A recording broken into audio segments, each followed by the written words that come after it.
It looks like everybody's going for it, yeah. This is going to be a big one. What's going on, everybody? This is Matt Ricconsoli here, and welcome, everybody, to Genshin Impact version 4.7. It is live now, and I have one thing for the brain only. It's time to work on the story, fellas. Let's do this.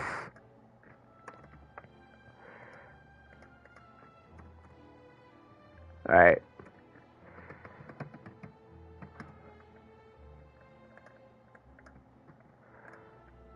This is probably going to be like one of the best like soul thumbnails. We're going to try to replicate what we did from the... Alright, there we go.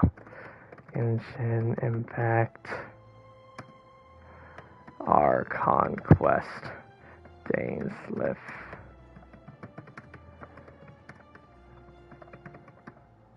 Traveler.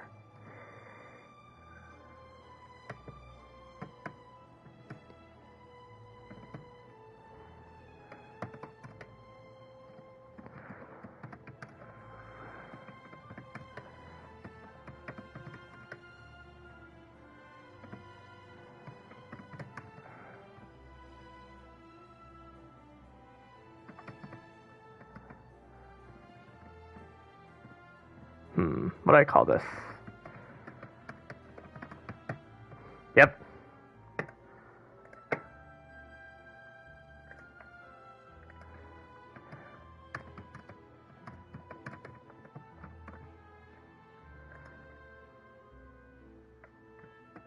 Once again, I gotta give a massive thank you to, Alright, so...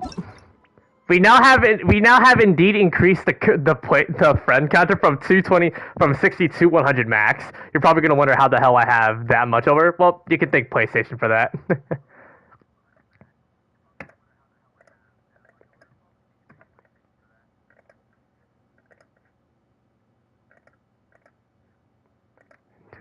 Yeah, I'm gonna be doing the main story. That's what I'm gonna be doing. That's my #1 top priority. But before we start, we're gonna go ahead and get all these out of the way.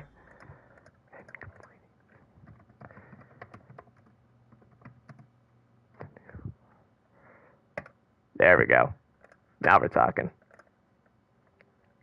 I should probably add, like, you know, Clorinde and Cecil's birthdays, so that I can, how do I say it? So that I could try to, what's it called? Like, remember them on the birthday calendar. I'll do the test trials later. But like I said, I have one thing on the brain only, and it is the juicy story. Oh, baby, I can't wait. Let's do this.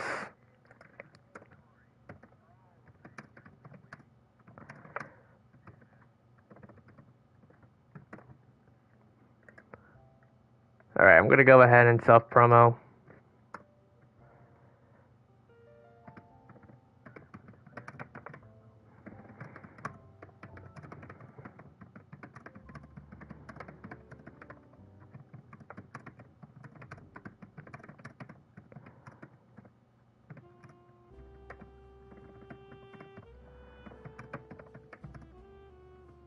Actually, yeah, I should probably not self-promote it here.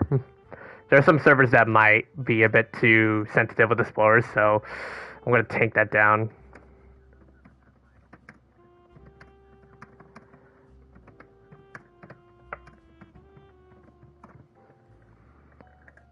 Alright.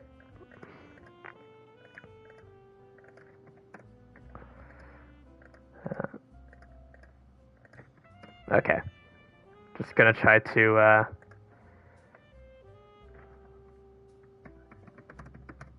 Also, that being said, I do want to wish everybody the absolute, you know, best of luck on, people going for their, how do I say it?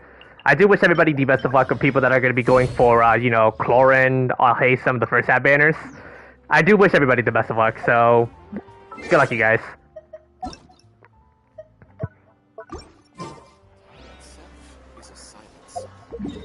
Alright. And yeah, now we have up to 200 resin now. That's amazing. There. I'll leave it there. I'll leave it at that. So, yeah. So, Clorinde, I'll Hasem with the banners here. I'll just set up an epitome just because. I have really nothing else to do. I wonder what the... So yeah, we have the brand new, I guess I'll unlock the Clorinde story quest, which I will do in my spare time. But the number one thing I want to do is definitely the story. You guys definitely want to see the story over, like, you know, all the other stuff. And honestly, you found Genshin merchant Toys R Us? Damn nice. And you know what? I think it's time to begin the story. You guys ready for this? Let's do this, fellas. I live for the stories for this game. Let's see if we can actually, It's you two.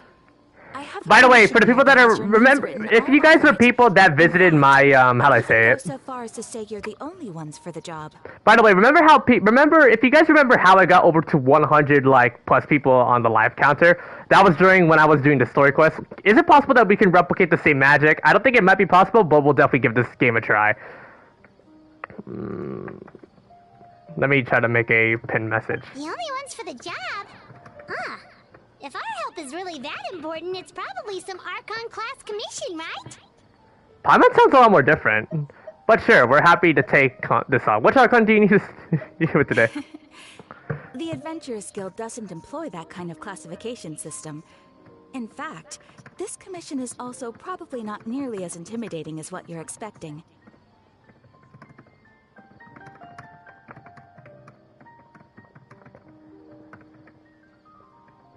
All it asks us to do is to find a missing person. Alright. Huh? Then why did you say we were the only ones for the job? I came across this commission while reviewing our backlog not too long ago. And yeah, by the way, if you do enjoy the content and like what you see, feel free to leave a like and subscribe to the channel. That would be greatly appreciated. We're on the road to 900 subscribers, and I appreciate every single one of you guys sticking around to do these videos. Definitely means a lot, and I appreciate all your support, everyone. Adventurers. With the reputation of the Adventurers Guild and the performance of the Sumeru branch at stake, it's in our best interest to assign this commission to the adventurer with the highest completion rate over the past few years. Well, that's us for sure. Flattery will get you everywhere with Paimon. But yeah, like I mentioned, I do wish you guys the best of luck in pulling for the characters you want. If you're gonna pull for Clorinde, I'll haste them, the weapon banner, or anything for the first half. Wish you guys the best. If it proves to be beyond your capabilities as well, I'll talk to the commissioner about canceling the commission. Okay, so who are we looking for? And what is it about this commission that's made it so hard to complete? This commission was jointly issued by the residents of Vimara Village. They say one of their own villagers has gone missing. But the problem is, they don't know the missing person's name. They can only provide information about his general appearance. They're all from the same village, but they don't even know his name? If so many adventurers have failed to complete this commission, maybe this missing villager doesn't exist at all. Could it be some sort of a prank or something? Hope not. Unlikely. Several villagers came by to issue the commission, and judging by their appearance and tone of voice, they seemed incredibly sincere. It certainly didn't seem like a joke to them. Well Besides, putting up a commission requires a processing fee. There aren't many upsides to a prank that costs Mora to carry out. True, that would be a little strange, In yeah. any case, it would probably be best to go to Vimara Village and ask around first. The Adventurers Guild does have some information on hand, but I would say anything you can learn directly from the villagers would be far more reliable. The best way to avoid misdirection is to go to the source. Alright then, let's go! I'm starting to get really curious about this whole thing.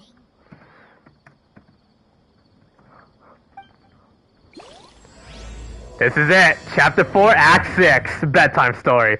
Hope you guys are ready for this, because we're gonna be here for a long time, fellas. And then just like in the pinned message on stream, I will be entirely focusing this stream dedicated to completing this brand new Archon quest. If there's a couple of things that are over, you know, Genshin, if there's a couple of things in Genshin that are over exploration and pulls, it's the Archon quest. If this commission is really as challenging as Cather made it out to be, we're gonna need to carry out a very detailed investigation. Alright. Hello there. You looking to buy something? I do business in this area. Oh, no. We're adventurers. Catherine sent us to look into a commission here in Vimara Village.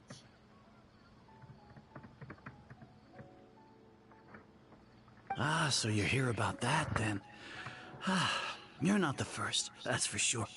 We've certainly made a lot of trouble for you all. To be honest, we aren't holding out much hope. Many adventurers have made their way out here, confident they'd be able to help us, only to leave soon after with nothing to show for their efforts. We've pretty much had it up to here in questions, and the area around the village has practically been overturned in search of clues. But no one has been able to make any headway. So, this person we're looking for, what's his name? Where did he live? Does he have any relatives? I don't know. I really have no clue. I couldn't tell you. Okay. Guess you are really sick of answering questions. I'm sorry. I didn't mean to sound short with you. I was actually just giving you my answer to your questions. So those 3 questions are a no-go, then. I know it may seem like we don't have anything to offer by way of information, but I promise you, we all have a very strong impression of him. When you live in the same village as someone, you develop a lot of memories together, you know? Mm-hmm. We just don't know the specifics. Let me just move. I need to get a good. I need to get like a good view. At least that's what everyone in the village seems to think. We've all exchanged what we know, and that was the only logical conclusion. All right. Specifics aside, then, what kind of person was he? Young guy. In his early 20s, Young guy. probably. Oh, I think we know who that is. Kind sort of person. Always willing to lend a helping hand. I'd chat with him when I didn't have any customers. I even saw him stick out his neck for others on more than one occasion. Very interesting guy, that one. Now that you've started talking about him, you don't seem nearly as down in the dumps as you did before. Seems like he left a pretty good impression on you.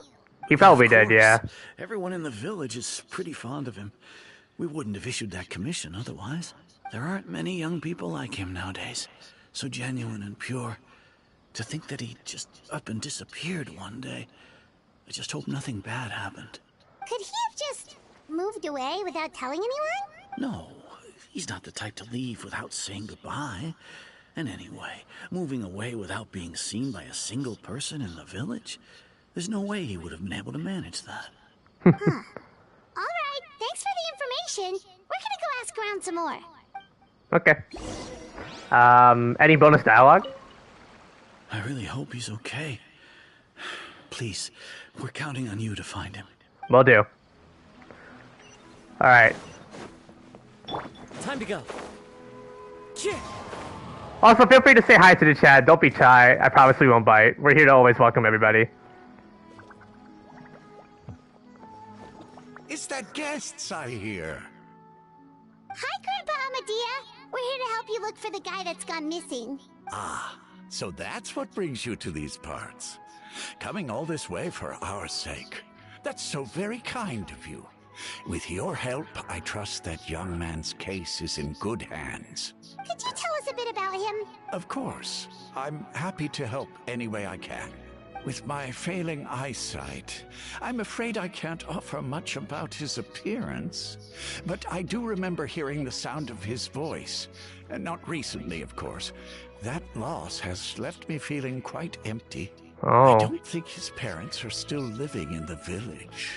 But somehow he never seemed lonely. In fact, he was usually the one offering companionship to others. He would often take time to visit the elderly or play with the orphans in the village. And whenever someone had something on their mind, he was there to listen with open ears. He always knew just what to say. As the village chief, I owe him many thanks. Helping villagers navigate difficult moments in their lives should have been one of my responsibilities. But he was often the one rising to the occasion. Wow. He seems like such a nice and gentle person. No wonder his disappearance affected you all so much. But, You wouldn't happen to know any details about his name, address, or family situation, right? I'm ashamed to admit it, but I just can't remember. No Darn. matter how you look at it, I should know those things. But for some reason, no matter how hard I try to remember, the information just doesn't come. Perhaps my age really has caught up with me this time. Yeah. A bit of the downsides when you start to grow old. It's okay. There's no need to force yourself to try and remember. We'll figure something out. Yeah.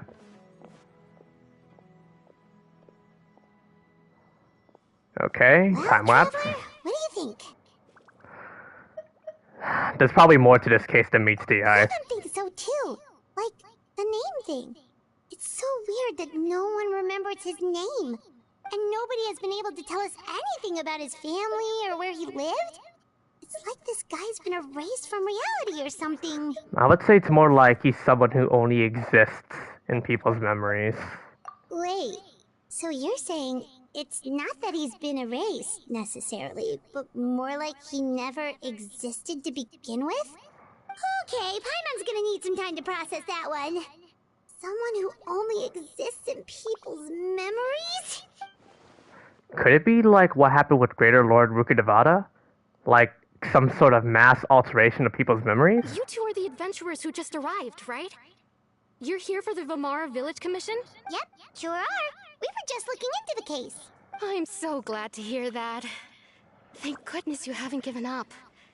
I've been so worried the Adventurers Guild might cancel our commission. My name is Atosa, by the way. I Hello. grew up here in Vimara Village. Anyway, I just wanted to say, please keep searching for a missing villager. I'm begging you. You have to find him. Definitely. I'm sure we'll track him down, and we'll certainly try our best doing so. Yeah, no need to worry. We'll give it our best shot. So, were you close to the missing villager? Are there any leads you can give us? I'm not sure this counts as a lead, but follow me. There's a place I'd like to show you. Okay. Go to the place indicated by Atosa. How far is it? Not that far, really.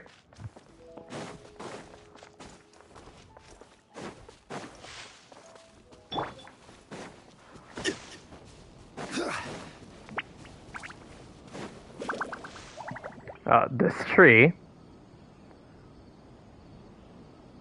Is this the place? Under this tree? Yep. I know it doesn't look like much, but this place is very meaningful to me.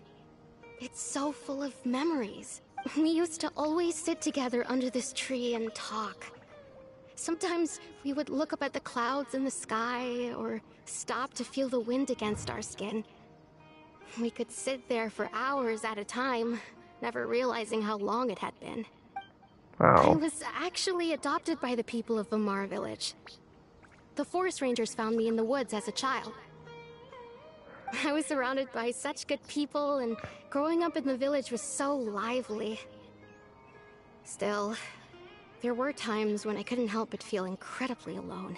I kind of also figured that based on my messages on Discord, I forgot to also mention, and I'm very sorry for not realizing, but now, since I'm going to be doing the entire story quest, I am giving you guys the big warning that I am indeed going to be spoiling the entire Archon Quest, so if you do, like I said, I've mentioned this a couple of times for the previous Archon Quest streams that I've done. If you guys don't want to get spoiled, I highly suggest you turn away now. I'm not going to force you guys to stay here on stream if you guys want to experience the quest for yourself, and I respect that. So if you guys really want to go and just play the quest on your own pace, you have the right to leave the stream. But again, I do want to thank you guys if you guys are going to stick around, or if you guys are just going to remind me that you're going to go because you don't want to get spoiled. I respect that, and I'm thankful for you guys for being very responsive, and it definitely does mean a lot. But for the people that are going to be staying, I hope you guys are fully aware of this, and I hope you guys are okay with that, right? This will be the only time I will remind you guys. When something's bothering you, or when you have good news to share, you always want to talk about it with somebody. But for the longest time, I didn't know who I could talk to, or if I should say anything at all. Everyone has their own problems to deal with. Even if I might want to confide in others, I don't want to become a burden. I think I got. I think I get what you mean. Yeah, that's what family is for. Really? You know exactly how I feel? Oh God, look at the dialogue here. I used to have someone like that, a family member that I could talk to no matter what. But now I have a lot of friends who understand me and would, you know, be happy to hear me out. Ooh, which one do I pick? Top or bottom?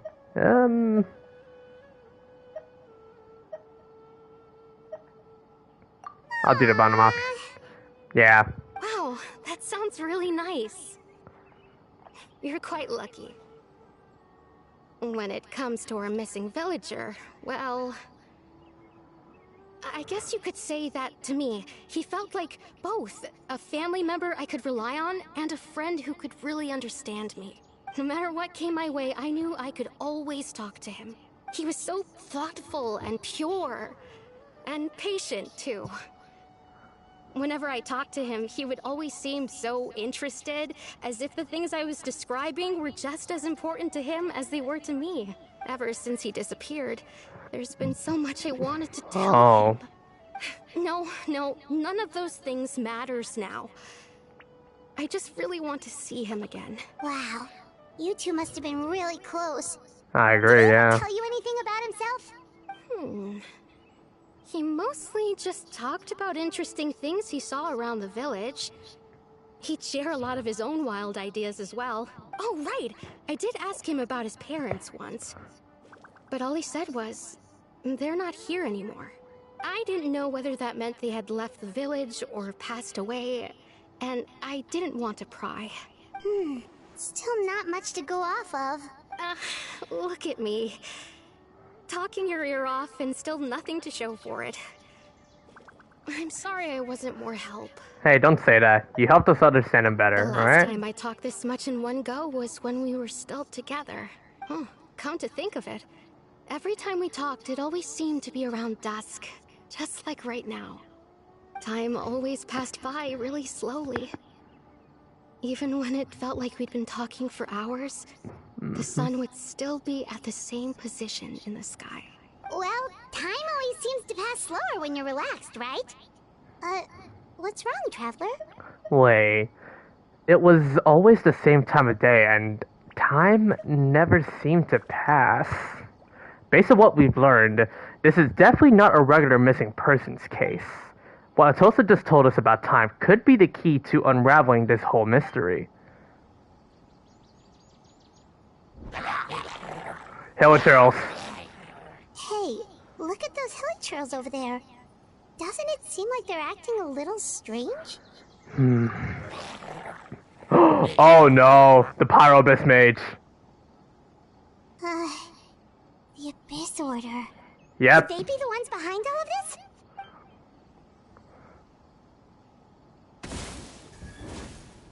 Crap. Uh-oh, we've been spotted! Quick, get ready to fight! Hey, it's a good thing I brought Nublet for this. This is order.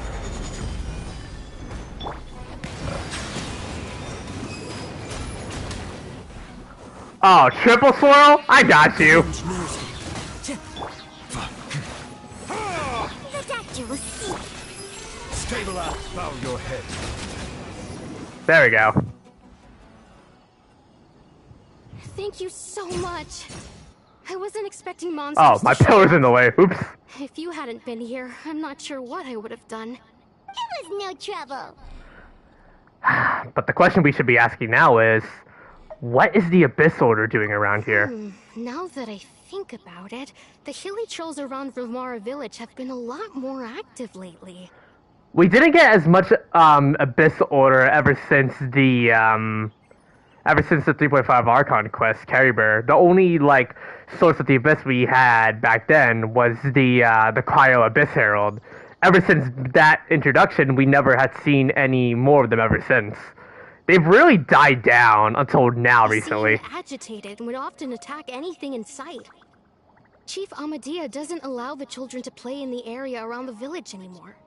Maybe the Abyss Order really is involved. Well, we should head back and check out the situation in Vimara village just in case. If the Abyss Order is plotting something that could spell trouble for the villagers. Yep. Oh, new achievements, I think. Oh wait, I heard the sound effect. I don't think that was That person... It's Dainsleif! He's back! Oh, and he already insta-killed all of those enemies. Nice, buddy. He is back, everybody! It's you two. Dainsleif has made his grand appearance once more. Oh, a friend of yours? And also apparently Shuck's favorite character in Genshin, or not favorite, the best character in Genshin, because every time he comes along, more lore is dropped, and honestly, I can't argue with that. He does drop some juicy lore. Well, I'll leave you all to it then. I should head back to the village and check up on Chief Amadea and the others anyway. Well, see you later. Yep, see you later, Atosa!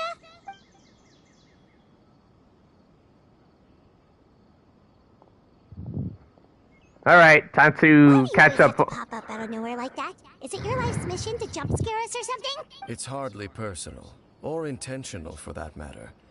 As long as you and I are both in pursuit of the Abyss Order, we're bound to cross paths. Yep.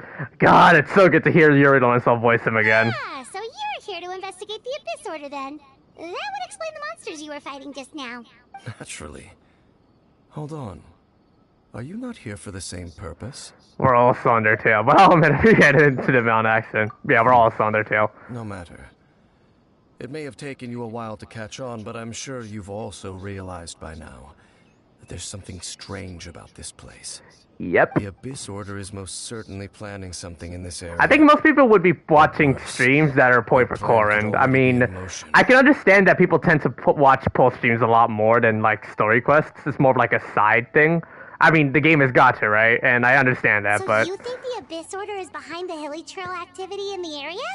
If you ask me, my preferences would be story/Archon quests first, exploration, and then point for characters, in my opinion. Especially for Genshin. As things stand... Those are my top three whenever I play this game. That is their primary motive. Like, priorities. I would imagine the increased Hilly Trail activity is merely a byproduct of whatever it is they're really trying to accomplish. Still, the Hilly Trail activity is causing a lot of problems for the people here. We should stick around for a while and protect the village, don't you think? The best way to protect them is by figuring out what the Abyss Order is truly planning. That is how we prevent further tragedy. Well, let's see what more we can learn from the villagers. Oh, the second was a dark answer. And after that, you also owe us many answers. Oh god, I'm not gonna diss on Dainsleif like that. Come on. And you shall have them. I never intended to hide anything from you. I didn't realize he was straightforward. My bad. Don't worry. There should be ample time to talk. Alright. You return to Vimara Village to gather intel based on what you've learned. You question the villagers until eventually the sky grows dark. Oh. So that was the commission that brought you here to Vimara Village. Yep. Someone who seems to only exist in people's memories. That is indeed quite intriguing. I would agree that it's unlikely you have a simple missing persons case on your hands. However, any possible connection to the Abyss Order is still unclear. It appears all we have by way of clues is increased Hilly Trail activity. And that is certainly not much to go off of. Well then, how about the intel you promised me? Right! That mysterious voice he heard in his sister's memory. The one who called himself a sinner. Who is he? We're gonna fall back to Clotar Alberic during the 3.5 Archon Quest Caribert, huh? Alright. Again, as I forgot to also mention from the special program that I don't know if you guys kind of know, this Archon Quest is supposed to be a direct continuation from the 3.5 Archon Quest. So, if you haven't done that yet, you're probably going to be asking yourself a lot more questions. So, I highly advise you guys to play the 3.5 Archon Quest first, so that you can at least get the piece of the puzzle for it. Traveler, let me ask you this. Do you believe your sibling to have betrayed you? I want to have faith in her. Do I follow the sibling route, or do I say, yeah, I don't... Oh man, this is hard. What do I pick? I want to have faith in her, in a manner of speaking, yeah. Yeah, our sibling isn't really the same ever since. I mean, after all, if you were to decide the travelers based on, you know, who you picked and like their different backstory and how they traveled through Teyvat. One has you know, entered Teyvat in a peaceful but again lost all memories type of way, and then the other one obviously witnessed all the destruction and sees things in a different way. And during the interactions we have from the We Will Be Reunited quest, man, oh god, what do I pick, chat? I have no idea. Feel free to talk in the chat. I promise I won't, judge your opinions, alright? Don't be shy. I promise we won't bite, okay? We're always here to welcome everybody here on this stream, so feel free to say hi, alright?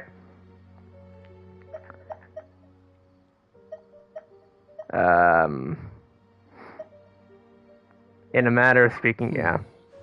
I sense hesitation in your words. I was really hesitant, yeah. After all, you still haven't figured out the whole truth of what happened. Yeah, that's true. Pick I want to have faith in her. Oh, I'm sorry, give me 1 million subscribers. I picked the betrayal. Oops. There's still hope for the two of you to reconcile. Yeah. Irreparable damage has not yet been done. The only thing that's irreparable is definitely Lumine's, shift on emotion. The sinner you wish to know about, his situation is different. Oh, God. He and his fellow sinners have long betrayed me, and Ouch. long betrayed their nation. His name is Vedderfolnir. The Visionary. I was about to make a WWE reference with Seth Rollins, but no. I can make that now, but it's story time. We're gonna go serious mode. I'm loath to admit it, but he is also my kin. Wait, what? My older brother. Dainsleif has actual family? Your brother? Oh no. Oh god, here comes the lore drops chat. Oh god. Yeah, what happened between the two of There you? were 5 of them. The 5 sinners of Khaenri'ah. 5. Okay. The wise Roptatyr. The visionary Vedderfolnir. Gold Rhine-daughter. The third one I recall. Sertalogi. And Rehir of Solnari. Rerir. No matter how eroded my memory may become, I will Oh never god. forget their names. Look how pissed he looks. I shall have my vengeance. Dainsleif got beef with those 5? Some of those names sound really familiar. Rhine-daughter is the one who created Albedo. Sertalogi is Skirk's master. Oh, that one. I almost forgot about Skirk for a minute. And the one we just learned about, Dane's brother, Vedderfolnir.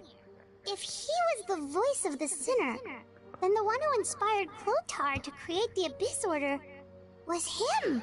Somehow everything is connected. Yeah, we are literally putting all the pieces together. If that's true, then the stone slates we found in that ruin in Fontaine, the ones that outline Fontaine's prophecy, that was likely Vedderfolnir's doing as There well. were once people of great esteem in Khaenri'ah. Those who carried the hopes of the nation. They were the best of their peers, outstanding in their respective fields. 6 of us. Together. We should have been the ones to prevent the disaster. Oh, Dainsleif was part of The them. ones to stop the Vinster King from continuing to rock the foundation of the world. Oh boy. Deep within, the 5 of them craved something more. They could not resist the call of the Abyss. Oh And no. divided among themselves a power that could destroy the world. So they became sinners, What? but also transcendent beings, each in possession of world-shattering power. And when the cataclysm occurred, not one of them stood up in defense of their nation. Oh. Came forward to prevent the tragedy, and for that, Damn. they shall never have my forgiveness. I don't know what to say, chat. This lore's already juicy, and I'm mixed. And then, my sibling came into contact with your brother. Indeed. If they are not stopped, the day is sure to come when they will also betray the entire world. Yeah, it must be really hard to talk about all this, but yeah, thank you for telling me. Of course. As I said, I never intended to hide anything from you. And yeah, but kept your word. So, Dane, what have you been looking into all this time? I've continued to investigate the questions surrounding the Loom of Fate. Oh right, It's the been Loom of quite Fate. some time since the initial operation was launched. By Yeah? retrieving the eye of the first field tiller, we were able to stop part of their plan from coming to fruition. This is from the this screenshot was from the it's supposed to be a callback to the first time we meet Dainsleif, like that one quest I believe in Oh, Paimon remembers?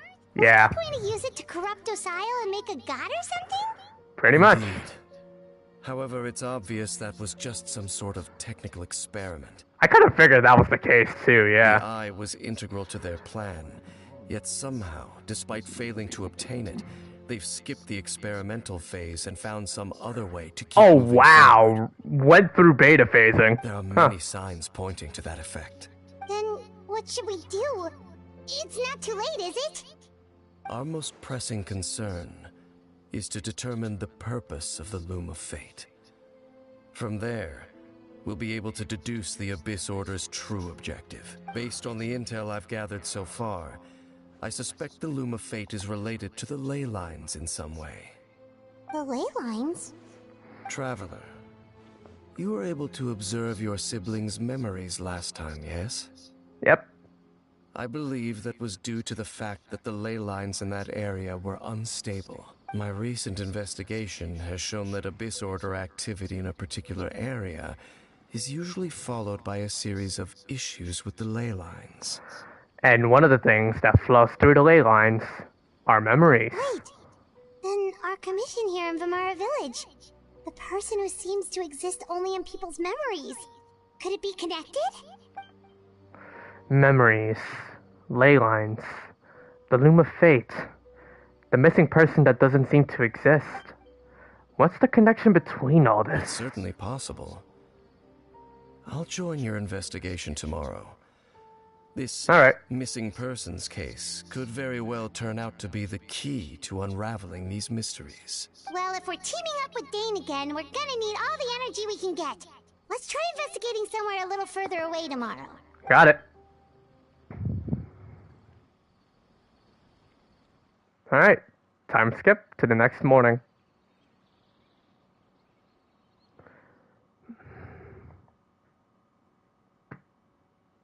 Oh, so tired. Paimon used way too much brain juice yesterday. It's all Dane's fault saying all that complicated stuff. Yeah, I didn't sleep well either. Well, let's go find Dane. We've got a lot to do today. We definitely do. And what I have to do today is a story quest for you guys. Oh, there he is.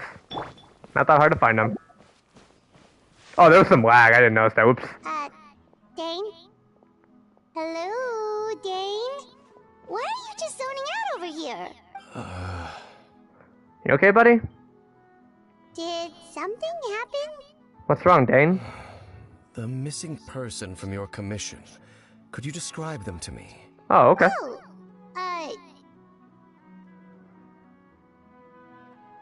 young guy? Early 20s? Seriously, Dane, what's going on? There appear to be certain memories in my mind that weren't there before. Oh, that's interesting. Memories of him. Him. Maybe we just talked too much about him yesterday and you had a weird dream or something? No, it wasn't a dream. Give me a sec. They're memories. Oops. Memories that suddenly appeared in my mind after I woke up. And I'm certain I've never met this person before. Well, what exactly did you remember? I remember handing him the eye of the first field tiller. Wait, what? Oh, no. Okay, so this missing person definitely has something to do with the Abyss Order then. Indeed. And it appears he possesses the ability to implant memories into the minds of others. How is that even possible? Wait then. All the memories the villagers have of him, could they be fake too? Maybe they never knew him at all. But why would he do something like that? Whatever the Abyss Order is planning, an important truth has been revealed to us this morning. What sort of truth? That their goal is still to obtain the eye of the first field tiller. They haven't stopped searching for it. I am the only person who knows its location. Perhaps implanting that particular memory was an attempt to interfere with my mind in some way. Well, in that case, is the eye still safe, or what if that memory was real? Your concerns are not entirely unfounded. I don't believe the Abyss Order is capable of altering reality like that just yet. However, considering their single-minded pursuit of the Eye, I would say an equal level of caution is in order on our part. Come with me. We must check whether the Eye is still in our possession. Alright. So you're going to take us to where you hid it? But what if someone follows us? If we go straight there and someone is on our tail, aren't we just exposing the Eye's location? Maybe that's the reason why the Abyss Order implanted that memory in the first place. To force Dane to confirm the Eye's location. I think Dainsleif's kind of clocking in what I'm thinking. Given what I know of him, though, I'm sure Dane has already thought of that personality. It seems like he might already have a plan. Let's go. Of course. Go to the place where the field tiller's eye is hidden. 866 yards away. Yeah, dark.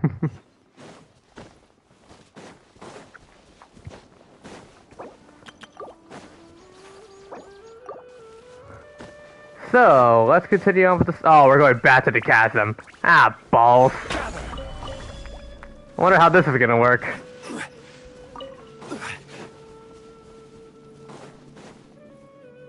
Here we are. So you hid it way out here? Not an easy place to discover, that's for sure. Oh, there's the portal. Let's go check to see if it's safe. Traveler, wait. Yeah? Hmm? Oh, God.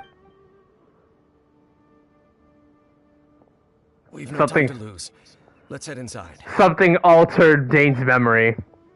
What was Dane going to tell me just now? Yeah. Someone's attempting to, alter reality, it looks like.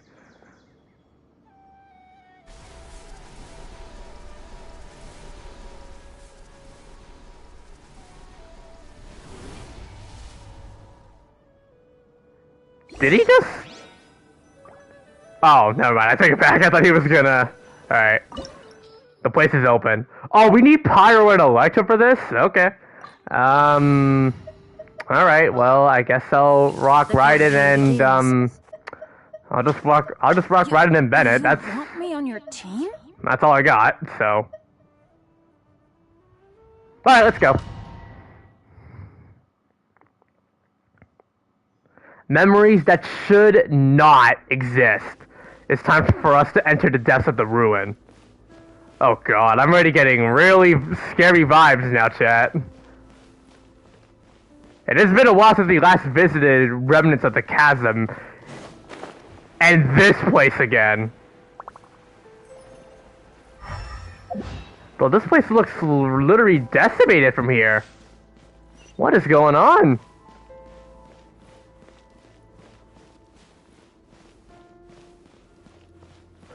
I see a couple of things over here. More investigate options.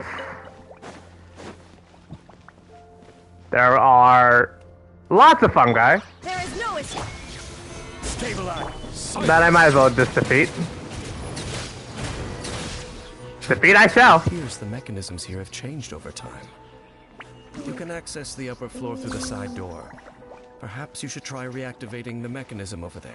Got it. Got some message Sumeru into that. Definitely try not to mind the gap. There's a chest here that I will claim.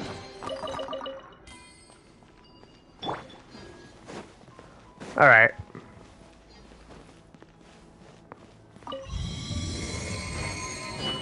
Oh no. That ruin guard seems like this is gonna be active. Yep. Rise. Shine down. Teamwork is strength. Order guide you. Crumble. Bow your head.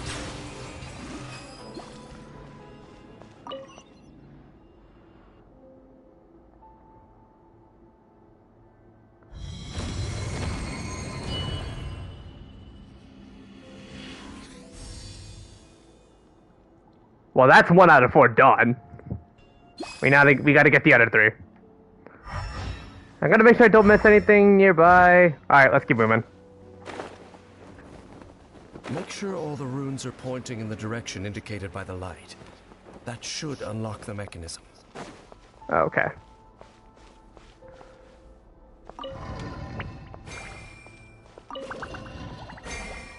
Oh, it's one of these ones. Ah, the door's open. I like that. Nice puzzle. Our destination is just up ahead. Chest over here. They're giving us sigils for it. Okay. Cool.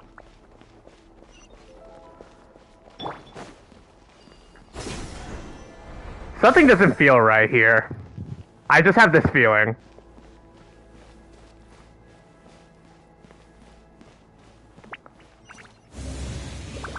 The resurrection? Oh, we can adjust our potty setup here. That's nice. I think we'll be fine with the lineup we have. Oh god. Yeah, this looks very sacred. I don't know if this is gonna end well, but let's get ready for it.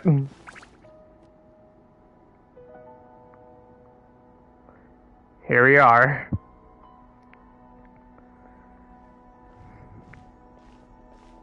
Looks like we can't go any further.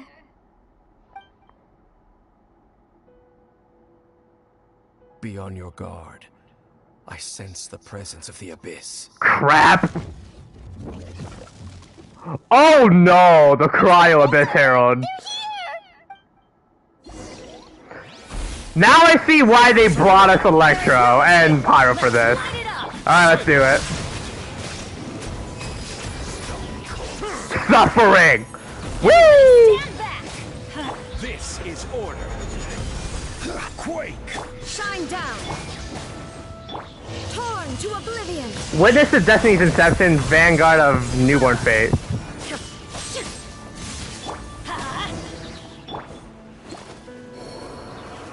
Well, we got rid of him. Just as I suspected.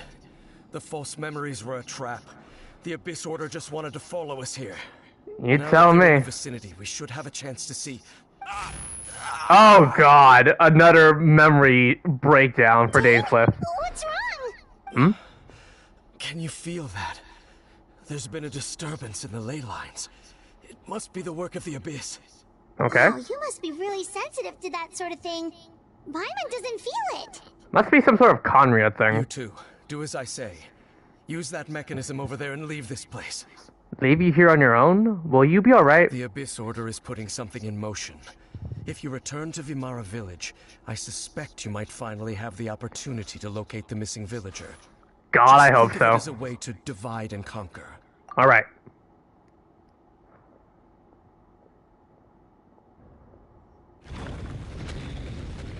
So there's our escape out of here.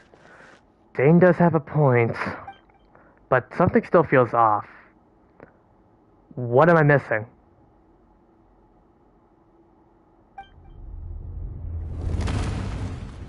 Oh, that Ashley.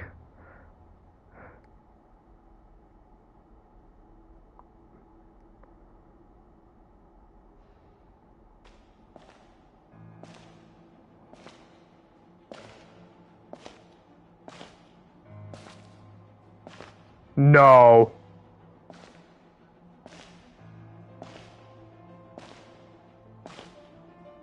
There's no way that's her. Oh, oh god. Oh, it's about to go down.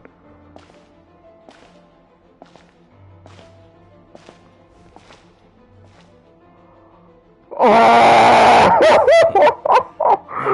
Oh, here we go. Dark Abyss Lumine. You risked your safety and that of the Eye? That's quite the gamble, Dainsleif. But I believe that I am the one walking into a trap laid by the Twilight Sword. So you came here all on your own? What about those followers of yours? When the Twilight Sword is prepared for battle, any army I could send would only be marching to their doom. better that I face you alone. I know you must have a lot to say, but if it's a conversation you want, you'll have to defeat me first. Oh, she wants this that bad? Oh boy.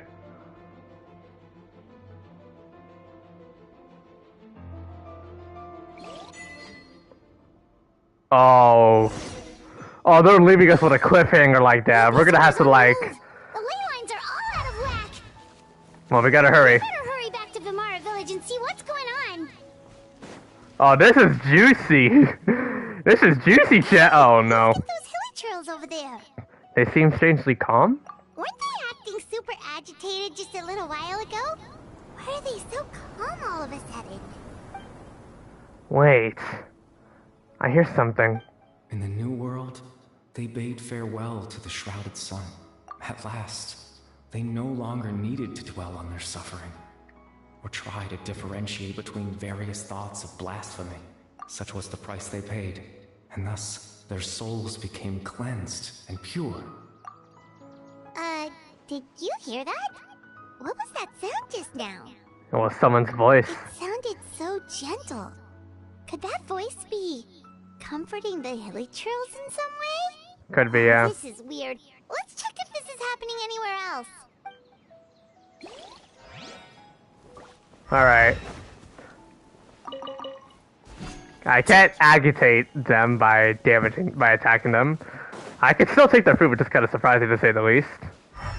Looks like the same thing is happening over here too.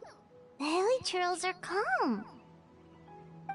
You see, we're both still here.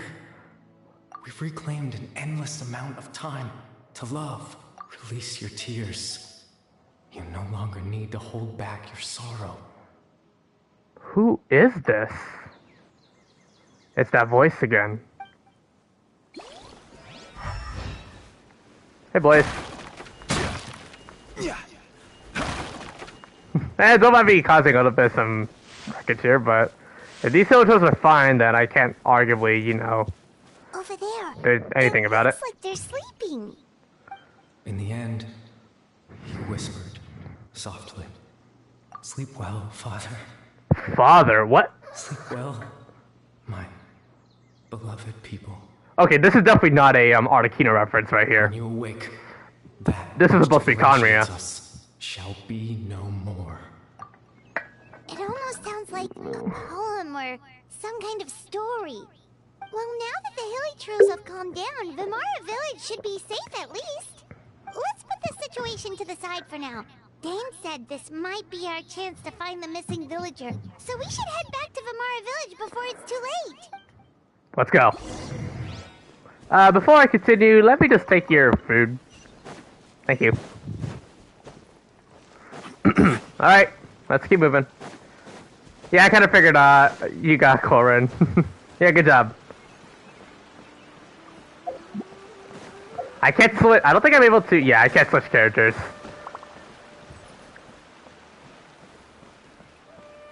I gotta work with what I got here.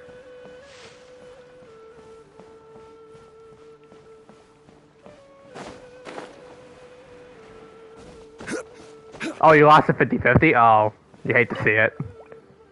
Grandpa Medea, is everyone alright? The Abyss Order seems to be up to something nearby. The Abyss Order?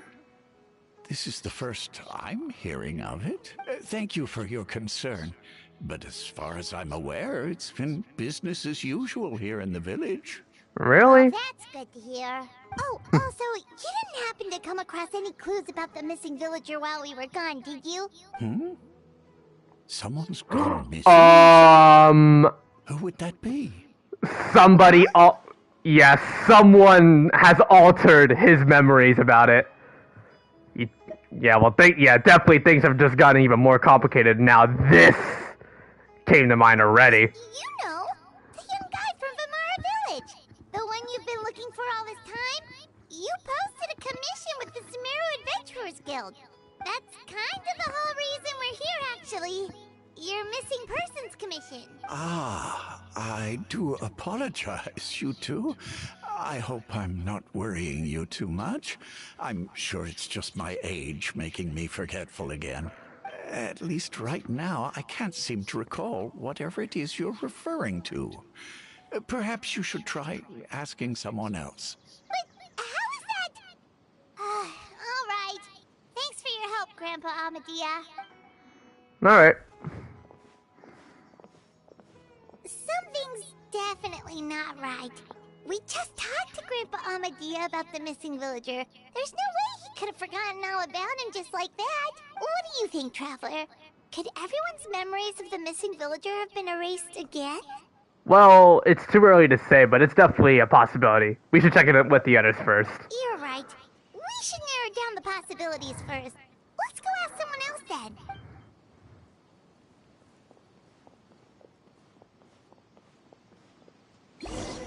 Alright, let's keep moving.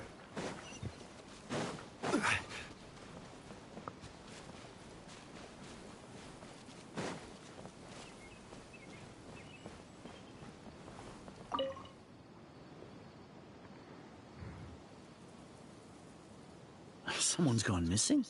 Who? Just as expected. Yep. That guy you said a bunch of nice things about earlier? The one you always used to chat with. He's around 20 years old, and you said he was a kind, warm-hearted person? Oh, I know who you're talking about. Really? You remember? There aren't many young people who've earned that kind of praise from me. If you're certain that's what I said, then there's only one person who fits the bill. No doubt about it. But why'd you say he's gone missing? Have you seen him recently? Yeah, I just saw him leave the village. There was someone else with him, too. Someone else? Gone far. Okay, we got a clue, at least.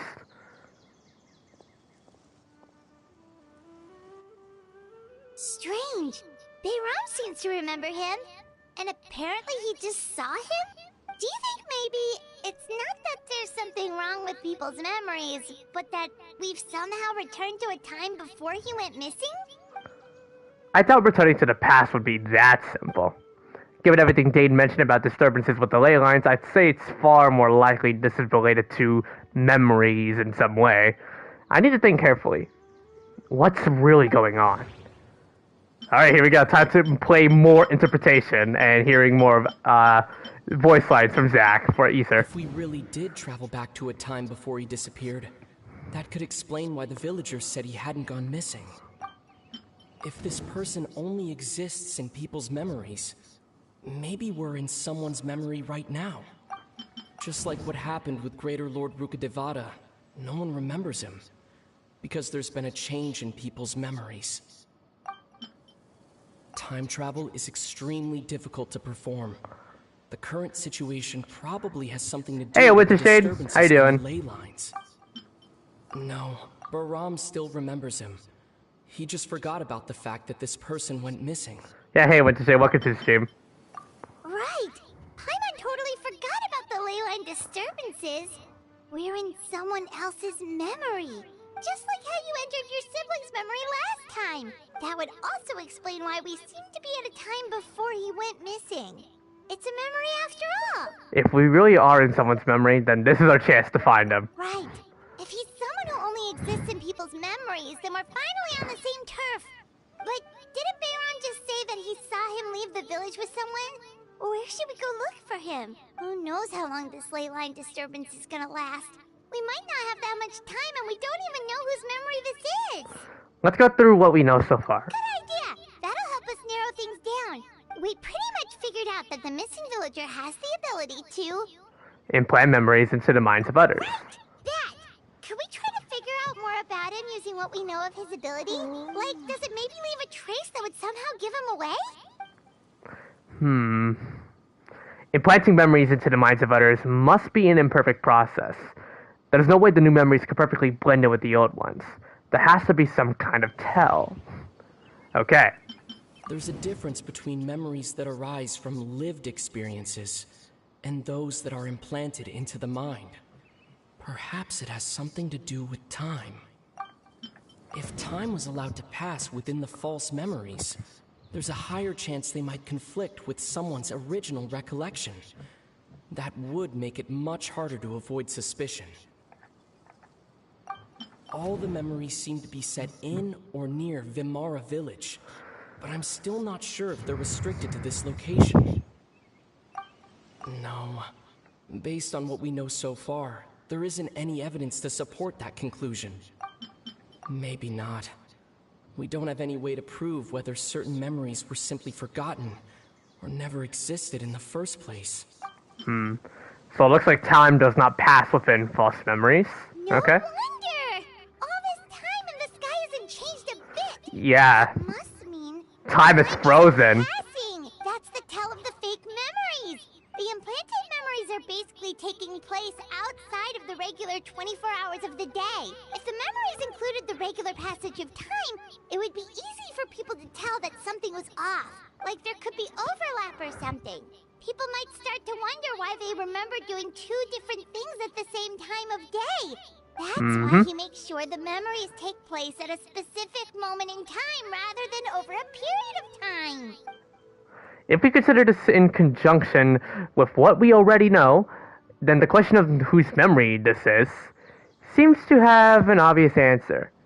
Hello, I am watching the beginning of the quest, so I probably won't be able to chat. Yeah, no worries. If you guys joined in a little bit late, if you guys want to catch up on the beginning, feel free to do so. I'm not gonna, how do I say it? Not gonna judge you for it. But again, like I mentioned, I hope you guys are watching this with the fully already prepared and fully living through that you are gonna get spoiled, that you're gonna be able to witness all of this without playing it. So, like I mentioned, yeah, I already mentioned earlier on stream about the spoiler warning, so I highly recommend you rewind stream on that bit and understand, alright? That being said, if you do enjoy the content and like what you see, feel free to leave a like and subscribe to the channel. That would be greatly appreciated. We're on the road to 900 subscribers, and I appreciate every single one of you guys sticking around to these streams and videos. It definitely means a lot. I appreciate all your support, everyone. Now, I kind of wonder if are we going to break the world record, like my previous record of 173 people on live chat? Because I vividly remember that was the highest I got when I did one of the Archon Quest streams. In whose memory is this place? Dainsleif had memories implanted into his mind.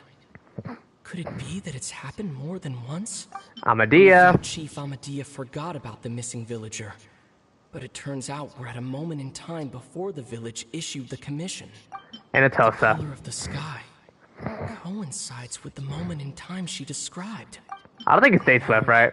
That doesn't seem right. Yeah. I need to think about this some more. Amadea? No, that... So Atosa's memory then, based on the sky. Tosa described!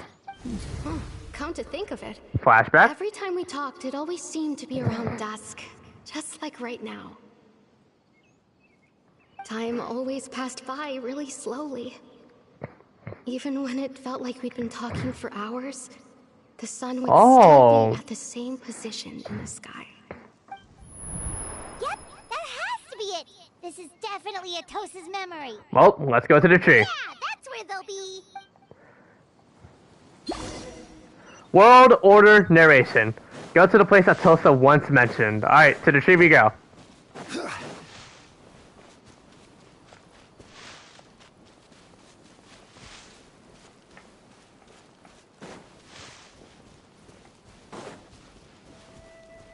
Oh, there they are! Who is this person? So, you see, Granny Jahiet was a mercenary when she was younger.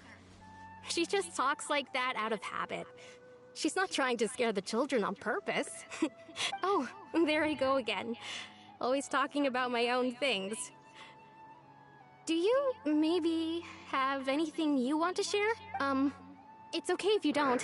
His attire is literally exactly similar to Closer Alberic's from the 3.5 Caribert quest. What you think of me?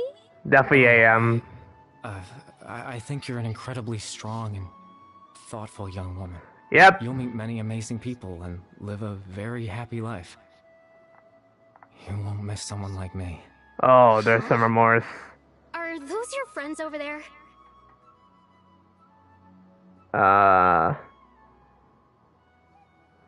No. We finally found him. But why does he look kind of familiar? Oh, right. This version of Atosa hasn't met us yet. Friends? I guess you could say that. It must have taken them a lot of effort to find me. So, I should see what they need. I'm sorry, Atosa. We'll have to continue this conversation another time. Another time, huh? Yeah, okay. I'll head back to the village then. Talk to you some other time.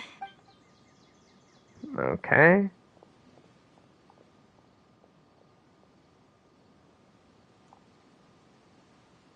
It's nice to see you, Traveler. I believe this is the first time we've met.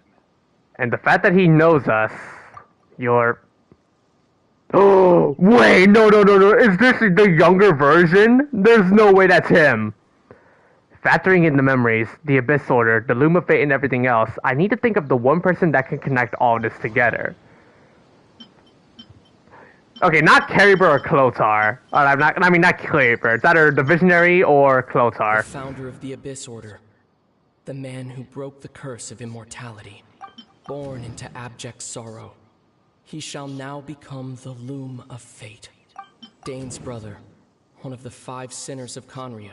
The one who stole the power of the Abyss. You're... Caribert Alberic. Wait, that's his son? What? You know me? This is his human form before he turned into a Hilichurl? You before. I see. It was the memory, wasn't it? There's no way that's him. He looked good though. You saw the me from back then. This is Atosa's memory.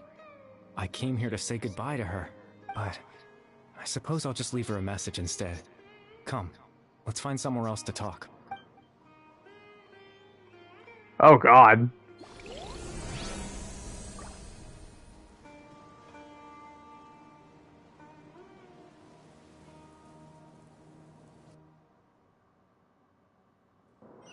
Wonder what that dialogue is translated to.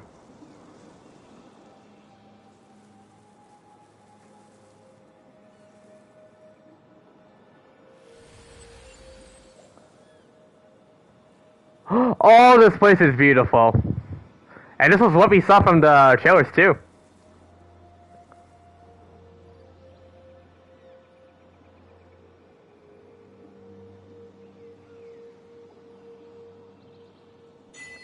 The proof of existence. Yep, more achievements.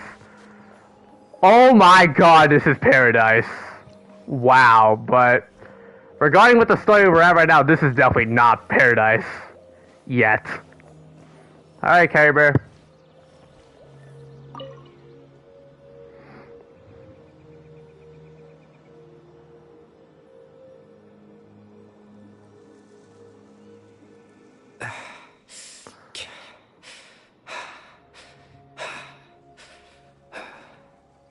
What is this place? I suppose you could call it the realm of my consciousness.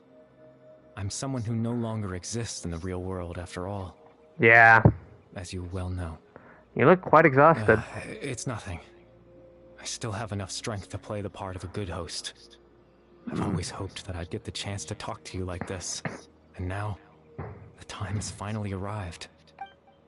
This is a rare opportunity for me as well. I should try to learn as much information from Caribert as I can.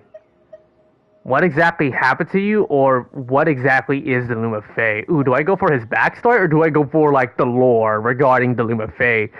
What do you guys think? I don't know.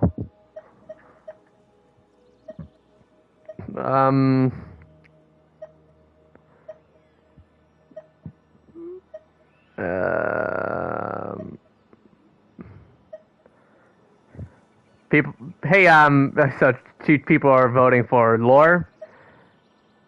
Wait, so 1 voted for Loom of Fate. Can you be a bit more specific, Teddy, on, like, lore? Like, do you want to know his backstory, or do you want to know more on the Loom of Fate? Can you be a bit more specific? Or I think I could have already specified it. I mentioned the top is backstory, more on the lore, right? Well, if there aren't any objections from you guys in chat, Loom of Fate? Okay. Extreme sorrow and pain. Hope and regret coursing through your veins. Oh god. And a degree of abyssal power that defies comprehension. Oh, that's dark. Father told me that once I possessed all those elements, I would become the Loom of Fate. Clotar, huh? But despite his intentions for me, I never truly became the Loom of Fate. I was merely used as a means for its construction. In Jeez. truth, I died the moment I set everything in motion. Oh. The person you see before you now is nothing but a remnant of consciousness left over within the Loom of Fate. Caribert is dead. That's why he no longer exists outside of people's memories. As for your question, the Loom of Fate is a device capable of weaving ley lines. Weaving ley lines? In its primitive form, it can only be used to create and implant memories. But as more of it is completed, its power becomes stronger and stronger, until finally, it has the power to weave real ley lines of its own. Once fully completed, the moment it gains the power to weave ley lines, it loses the lower level ability to influence memories, but it also becomes a tool that can change the entire world. So that was the source of your ability to implant memories? Yes.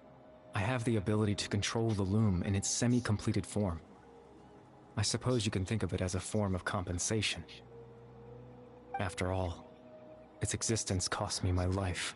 Ah, damn. So the memories that suddenly appeared in Dane's mind were implanted by Caribert through the half-finished Loom of Fate. That makes sense. But I'm still lost as to why he went so far to ask to introduce himself to all the residents of Vimara Village.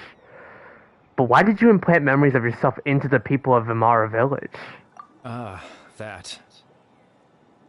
I was wrong to implant those memories. I'm sorry I caused so much trouble. Not only for everyone in the village, but for you as well. I just wanted them to feel like I once existed in this world. As if I had a chance at life. Yeah. So that's why. I would have never guessed.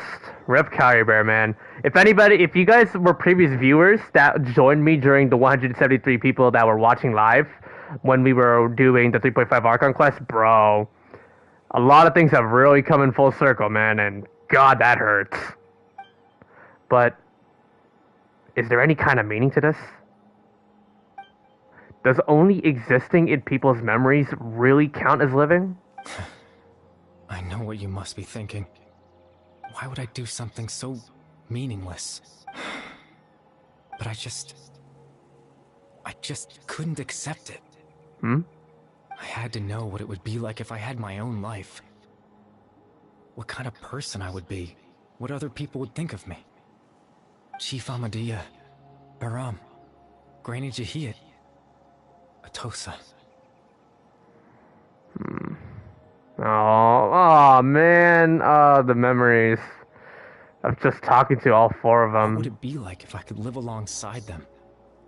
No cataclysm, no curse. Just a quiet life in a peaceful village. Yeah, he just wanted to live a normal life. But if you guys remember him from the 3.5 Archon Quest, he became a Hilichurl. I was curious. In the real world. Selfishly tried to have my own life. Even if that meant piecing together the version of myself that could have been. One memory at a time. I know it sounds stupid. After all, my life ended a long time ago. Yeah. Any chance at living was stripped away from me when I was 8 years old. My consciousness left to mature in an illusory world of nothingness.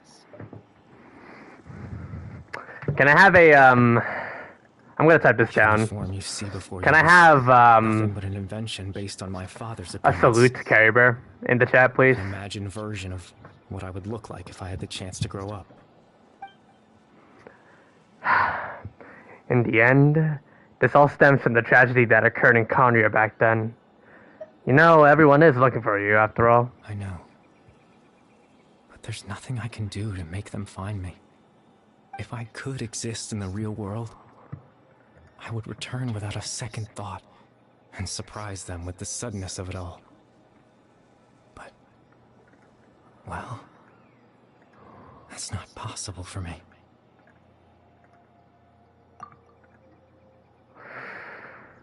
Oh, I didn't read, as I understand it. Even though you only appeared in their memories, your existence was a great comfort to them. They all believe you once lived among them. I know. Well, now that I found you, let's continue this conversation some other time. Danes might still need my help. Captain Dainsleif. Twilight Sword, you mean? No need to meet up with him. Things should already be settled on his end. Settled? Exactly. As someone who could only exist in people's memories, the fact that I'm able to talk to you in my consciousness like this can only mean one thing. The Loom of Fate has already been completed. Oh.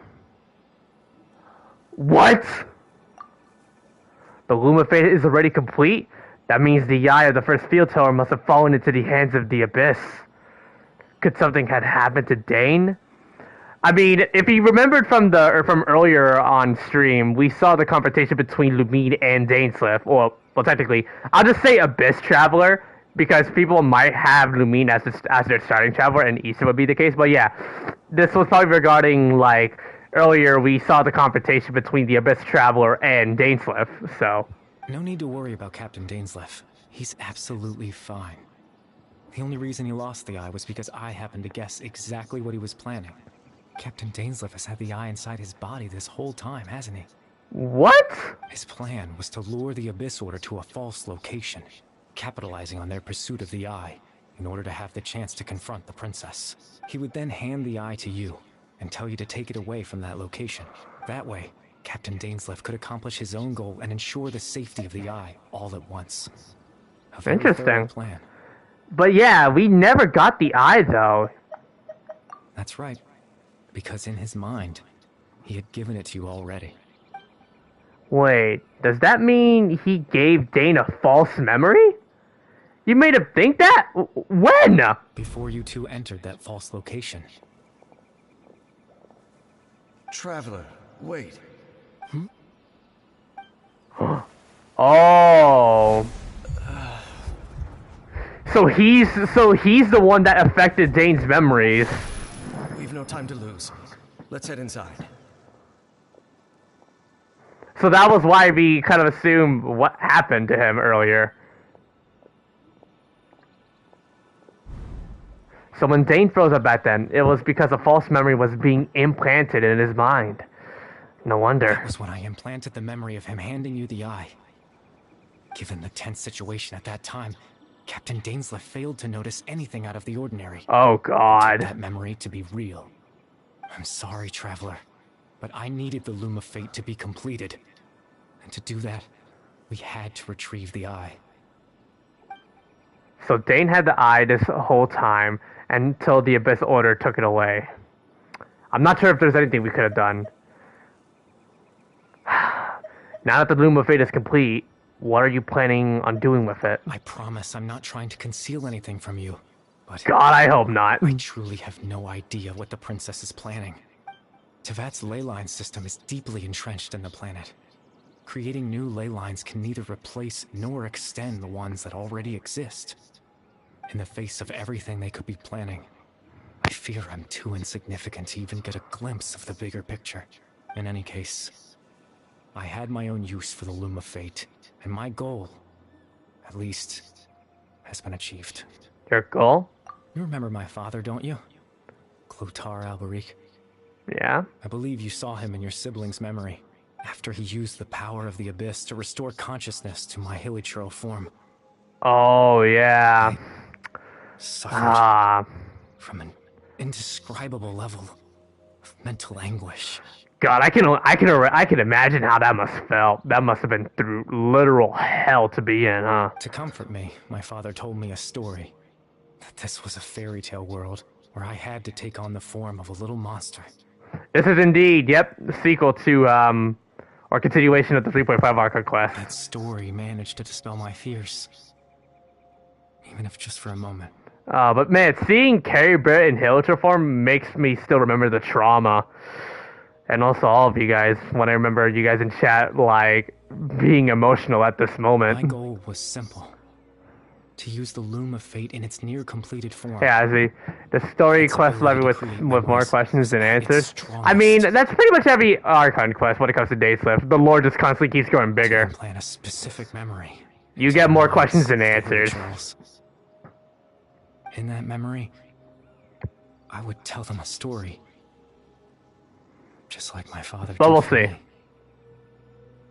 It was a story of fairy tales and love. But more than anything, it was the story of us.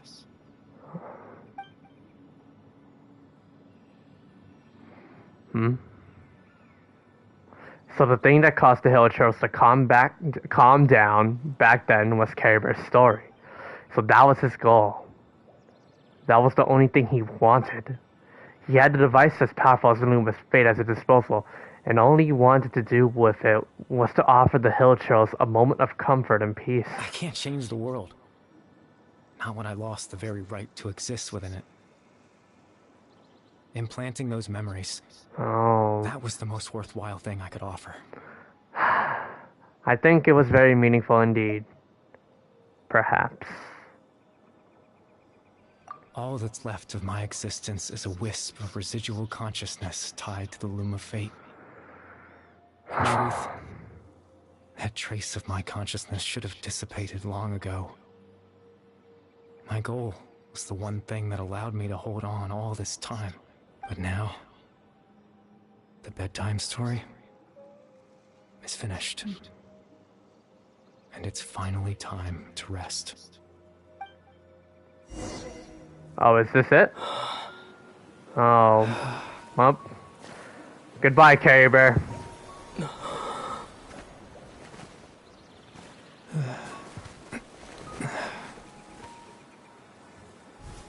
His last memories. Oh no. Oh man, I'm about to cry again, man. Oh. Wow.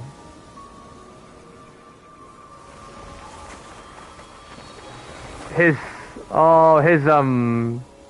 ribbon. Oh, and he's gone. Oh, that hurts. Looks like I was too late to see Caribert one last time. Lumine! Oh my god. Actual face-to-face reuniting.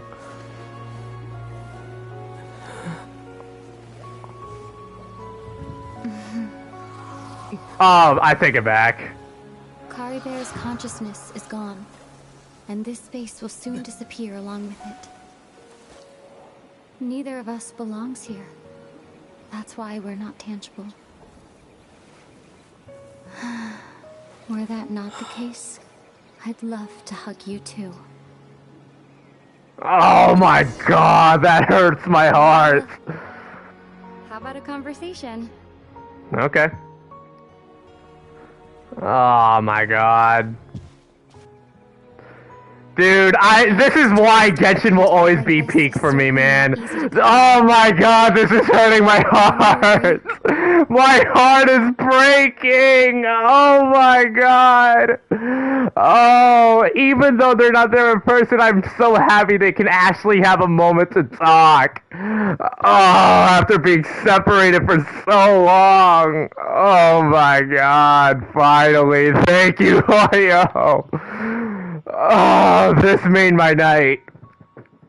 This freaking made my night, chat. Oh my god, this was beautiful. Dude, I'm slowly getting teary-eyed. I'm slowly starting to get teary-eyed, man. The one against Dane, I mean. I didn't expect that after everything, he would still hesitate to raise his sword against me. Dude, Hoyo cooked, man. Hoyo cooked so hard, man. Genshin is peak once more. Were it not for that, oh my god, man. Still be no match for the Twilight Sword. Even after 500 years. Well, what exactly are you planning? Fate, huh?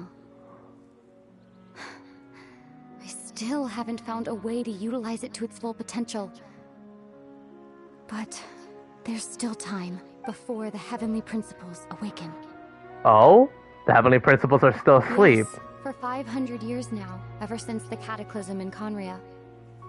There's been no sign of activity. Not long ago, you witnessed the Hydro Archon destroy her divine throne. Yes? Yep, I still remember all of the Fontaine story arc remaining fresh in my mind. Such a flagrant disregard for the rules, and still Celestia took no action. I suppose that's proof enough of the Heavenly Principles situation. However, the Heavenly Principles will awaken. We just don't know when that will be, or what might trigger it. You really hate the Heavenly Principles, don't you? You could say that. Just look at Caribert. He was so pure and single-minded.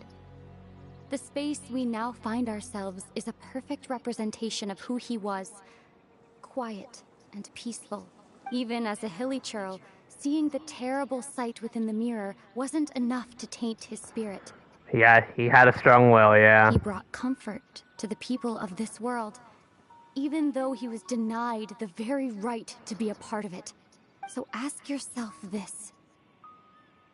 Who was it that deprived him of that right to exist? Of course, that's only one example. My feelings about the Heavenly Principles are too complicated to explain in just a few words.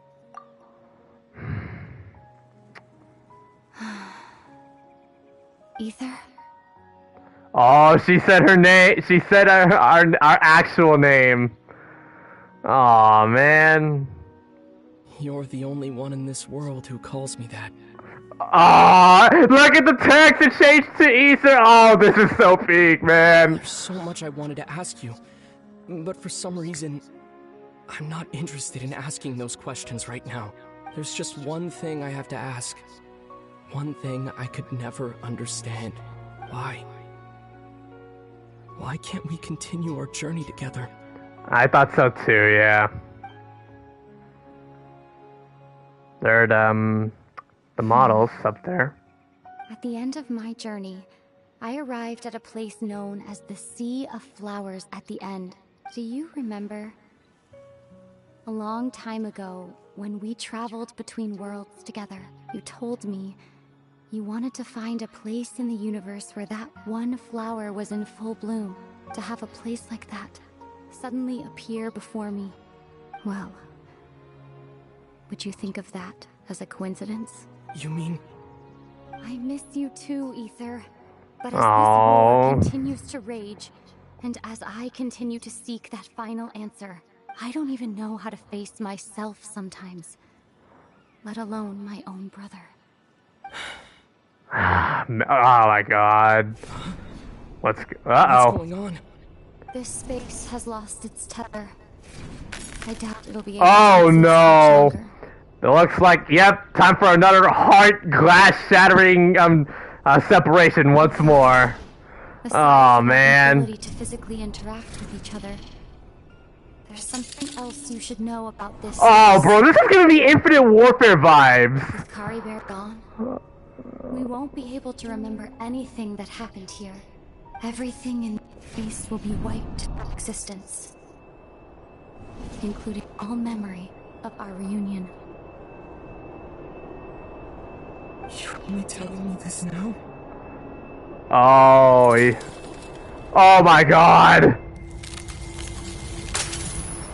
Oh, that actually shattered my heart. That actually shattered me. What do you guys think, Chad? That actually shattered my soul. Dude, I might need to walk out of the room after this.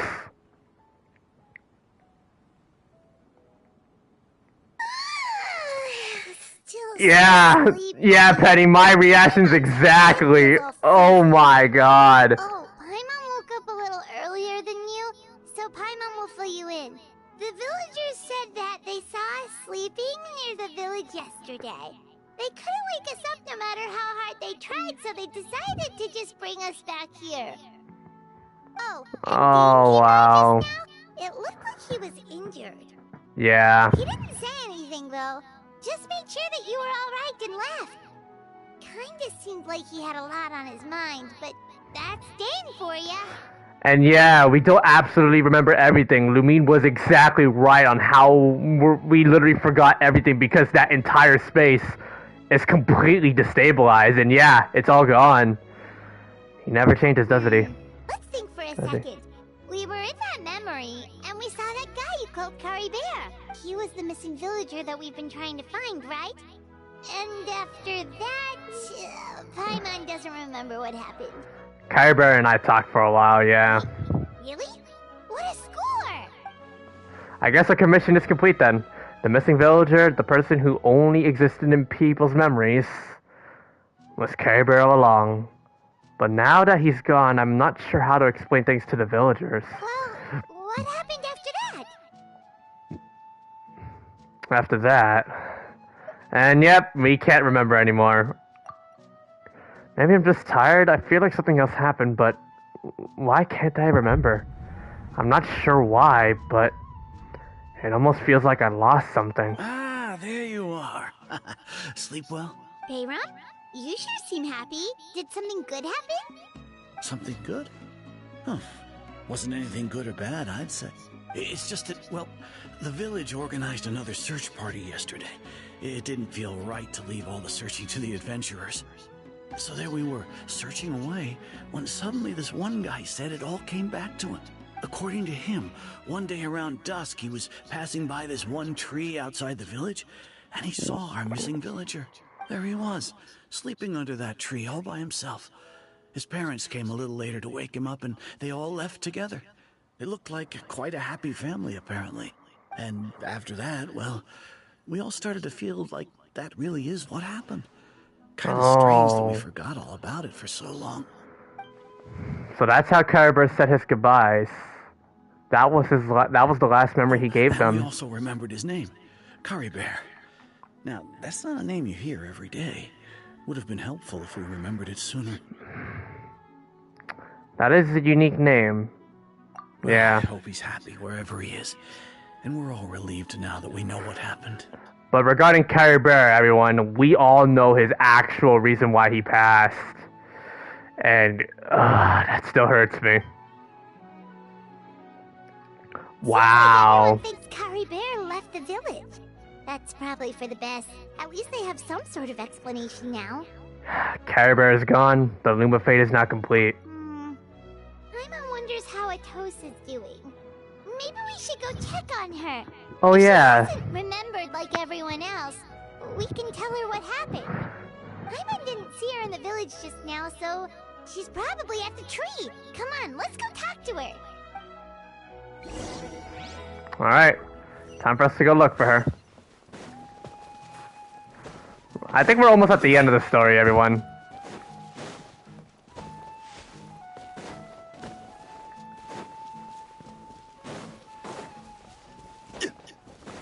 Oh yeah, she's there.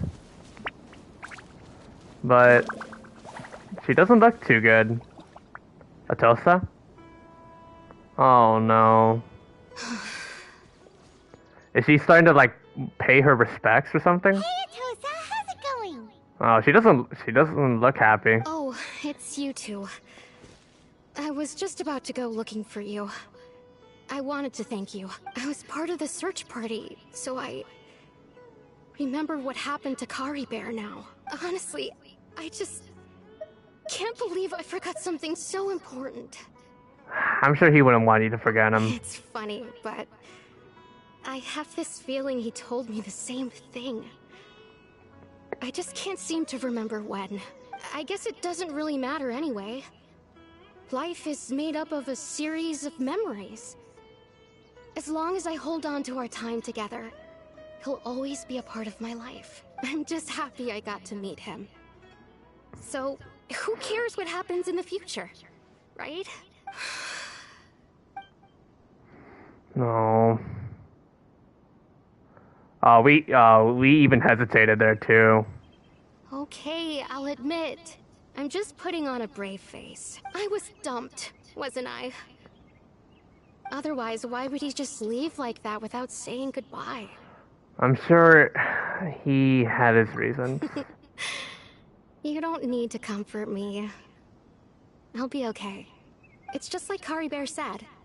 It's the things we overcome that make life more precious.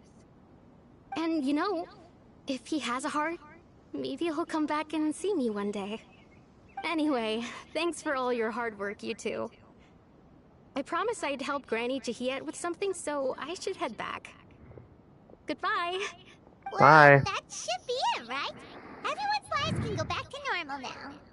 Well, unfortunately for one of us, though. Oh, right! Weren't you about to tell Paimon what happened after your conversation with Caribert? Right. What was it that happened? I can't remember. Huh? It feels like there's something in my pocket. A picture? Where'd that come from? Let Paimon see. Oh my god! Oh my god, no! Oh, there are things that will never be broken. No, I'm saving a picture of that. I'm saving a picture of that on my PS5. I have to save that. You must get along with each other. The two of you. Oh, and that's where they end it! Oh, that's a gut-wrenching end for me, bro. Bedtime Story, and we have the photo for ourselves now. Oh my god, that was beautiful. Dude, my heart. I think I'm completely broken now after that. Oh my goodness. Wow. That was gonna be one of the most gut-wrenching ways, and probably one of the craziest cliffhangers I've ever witnessed. Wow, man. I don't know what to say, everyone. That was so beautiful. I'm genuinely, like, almost ready to... Give me a sec, I gotta step away from the PS5.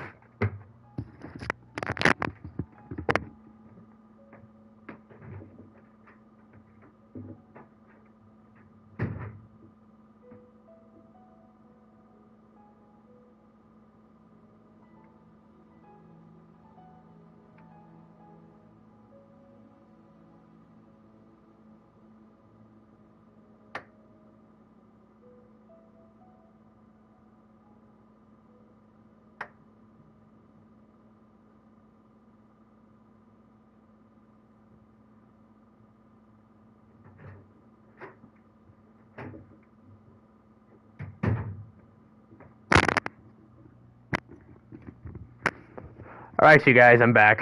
And, wow. It was short, but, oh my god, that was so good. Yeah, I'm gonna be tearing up for real right now. Oh, man. The fact that you're being separated away from your own family, bro, that's like one of the harshest things to feel.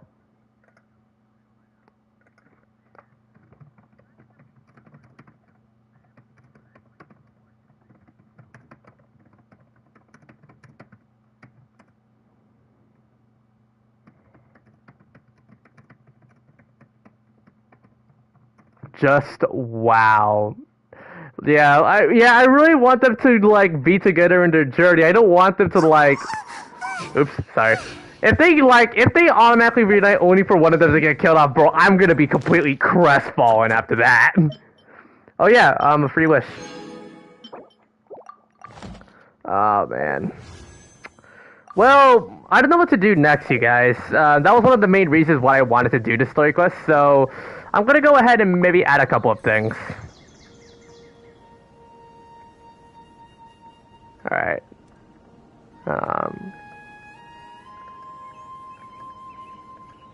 You know what? While we have time, let's also complete the Clorinde story quest. There. While we still have time, let's focus on the new story quest. Let's go complete Clorinde's. I play in Chinese, so I wonder if Lumine will call him by name or just Gigi, because Gigi is just normal. Oh, I see. Well, that's good to know with the lore.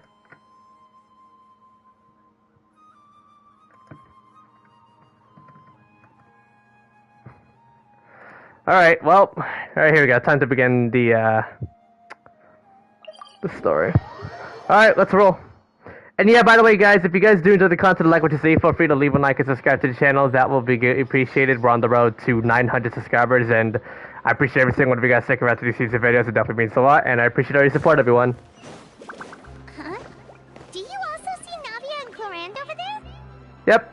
They look like they might have run into some kind of trouble. Let's go check out what's going on. Well, we get to see the two again. Still no dice? Navia looks like she's dead. Not at all. And I've asked pretty much everyone in the court of Fontaine. Hey, Burn TS, you lost your 50-50 to Chi-Chi. Oh, I'm sorry to hear that, man. Who did... I'm assuming, what were you wishing on? Were you trying to wish on Clorinde or Alhaitham? Because that hurt. As soon as she heard that we'd have to be out and about for days on end. And Fremine, he hid himself under his helmet as soon as he realized there'd be people around that he didn't know. What about Chiori and Charlotte? I feel like both of them would be more than up to it. I've asked them already, but they're both pretty busy right now. I just gave the members of the Spina a few days off, too, so I don't want to bother them either. This is getting pretty difficult. Navia, Clorinde, what's up? Oh my. Well, if it isn't my dear partners. How are you all doing? Huh. Navia? Huh? Oh, you mean... Yep, this is our chance. I was trying to get Clorinde, I'm guaranteed now with 43 petty, but I don't know if I should get Furina instead. Oh, so you were like, what, banking on winning the 50-50 on Clorinde? So, oh man, you really have to like pick your poison now, huh? With how much I'm saving up, I am gonna sadly gonna skip Clorinde, which hurts because I do like Clorinde, but I want to get my guarantee Furina, and I'm not wasting any chances here. Like I said, I do have a guarantee locked and loaded. I already had the guarantee since 4.4. Wait, what are you gonna do? You need our help with something? Oh, precisely. But yeah, it definitely is. It sucks to hear that, man. I'm sorry. A huge problem right now that only you can solve. So yeah, by the way, for the people that are just joining in, we have already completed the entire Archon Quest Bedtime Story. So I'll make a pinned message in chat that if you guys want to rewind to see the entire story quest, you can. And like if you want to rewind the entire thing with my reactions and all, you can. Absolutely. We've already exhausted all our other options. Traveler, Paimon, would you join us and play Marechaussee Hunter Judgment Day? What? I regret playing for Arcana if she's busted, but I didn't like her character as much as I thought. Oh, really? I actually never heard you actually say that before.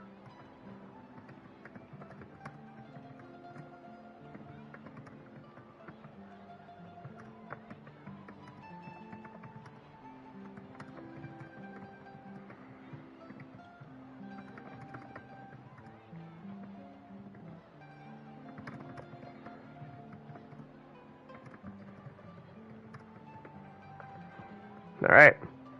That's actually the first time I've actually witnessed you actually, like, I've seen somebody who actually regrets to play for Arlecchino.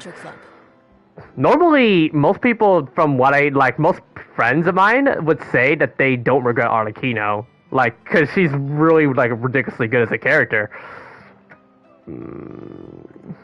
Ever heard of the Tabletop Troupe? They put out games that allow you to participate in a story and role-play characters with your friends. Oh, I've loved that stuff ever since I was a kid. But hey, to each their own. That sounds super interesting. Clorinde and I are both veteran members of the club.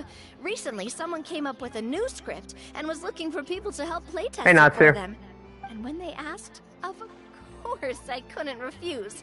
I mean, come on, a brand new script? Nobody has ever played it before. Generally speaking, scripts at that level of development have a lot of issues, but I think this one is pretty solid.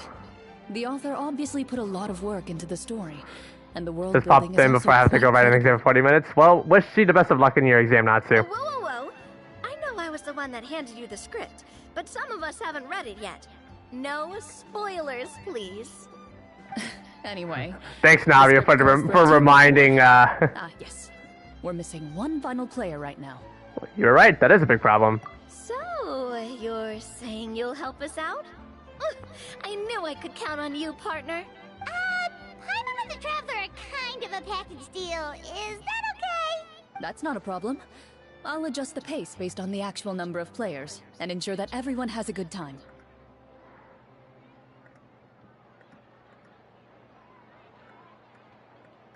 Well, Traveler, what do you think? Wanna play? Paimon will follow your lead. I always help a friend in need. That solves our problem. You have our thanks. Are you gonna play? Are you gonna play Wuthering Waves when it comes out on console? In my opinion, it's more fun to get you, but maybe it's because it's new. Yeah, I definitely like. I definitely wanna give Wuthering Waves a try on console.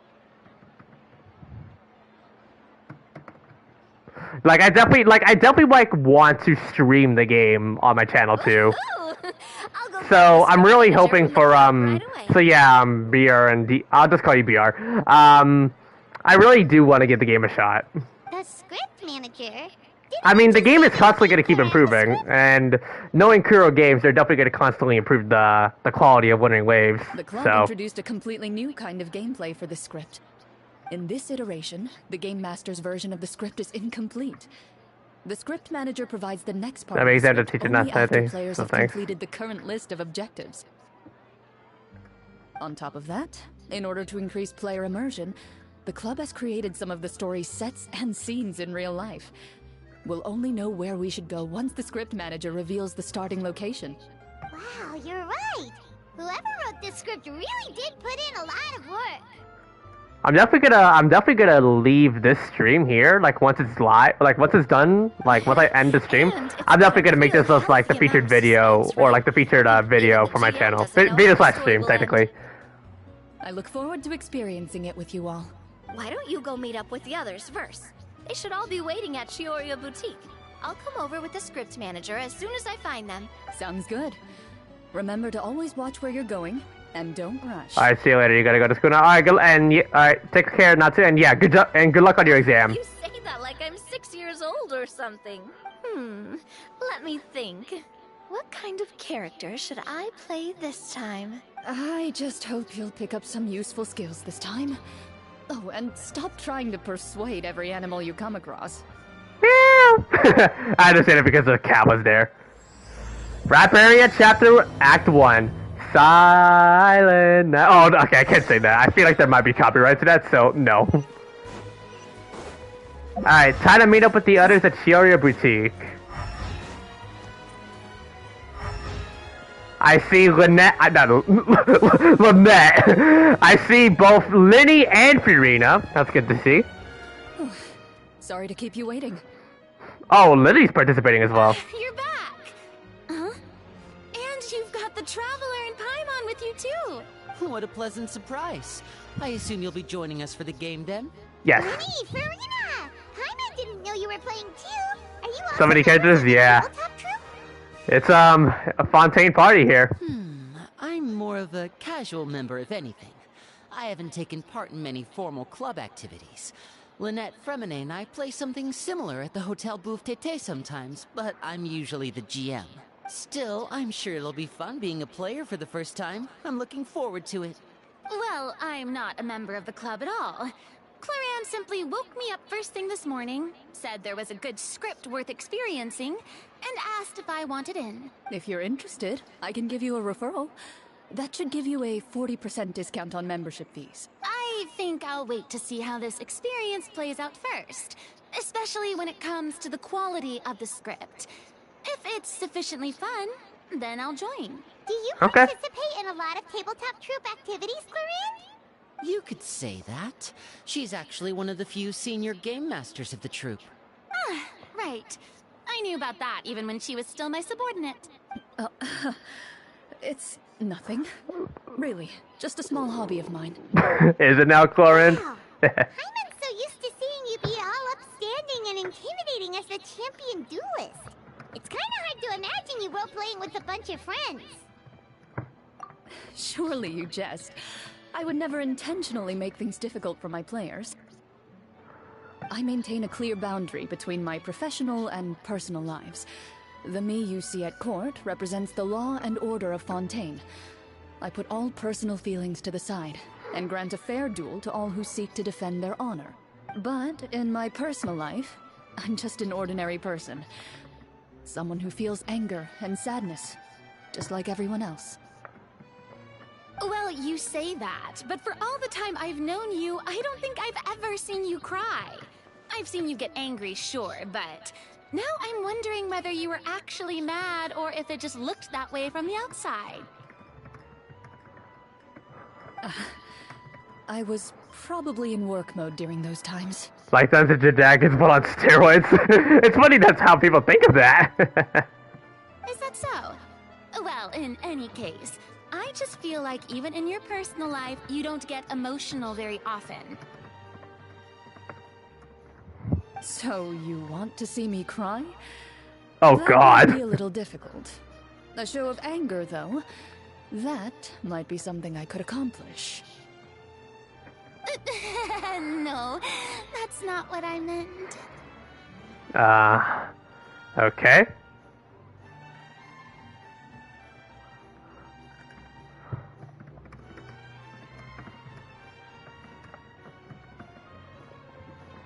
I'm back. Here, allow me to introduce you to the script manager, Mr. Florian. Oh, there he is. Good to meet you all. Hello. Wait, are you a champion duelist too, Mr. Florian? Oh, no. Oh. This is just the costume provided by the club. I occasionally play a few of the roles in my scripts. Nice costume, though. That sounds like a lot of work. It's nothing. It's the least we can do to give the players a more immersive experience. Anyway, allow me to give you a brief introduction of the script.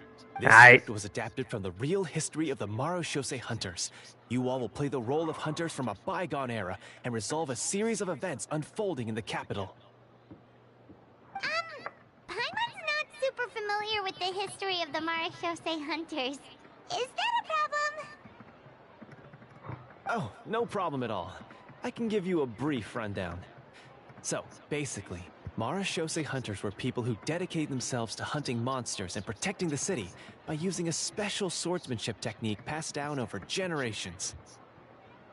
Their story can be traced back to the ancient Remurian dynasty, as well as the first hunter, Cassiodor. But I'll leave the finer details for you to seek out and discover later. Mm-hmm. And I'll provide additional commentary as the story progresses. Oh, Clorinde's commentator, nice. In that case, brave hunters, are you ready to set out on an unknown adventure? Let's do this. Just one sentence and it's like we're in the story already. Aha, I see many a determined gaze before me. Very well, head over to this location and begin your heroic journey. So, as we follow the story, it leads us to specific scenes? Ooh, sounds pretty innovative. What does the message in the envelope say? It's the exact location of the scene, as well as the formal permission to use the venue. Seems like they have everything prepared. Please check all your belongings, everyone, and make sure you haven't forgotten anything. Once you're ready, please follow me to the designated location. Sounds good. Hunter Squad, move out! Let's roll. Judgment Day. Okay. Hunter's Gathering. Head to the game venue indicated in the script. Why do I? Oh, right. The key.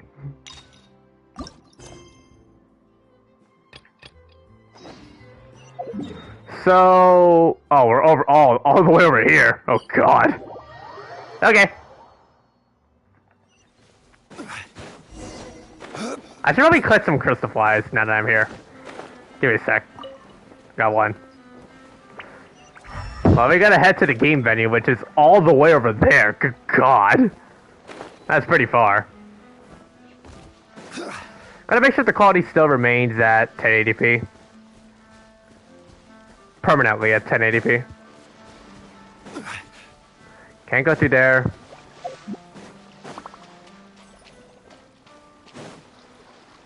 Oh, there it is.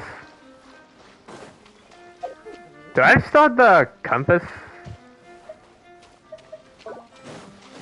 Apparently, no, I don't. Ah, here we are. Whoa, they really have thought of everything. Even the Fatometer is here and ready to go for us. The Fatometer? What's that?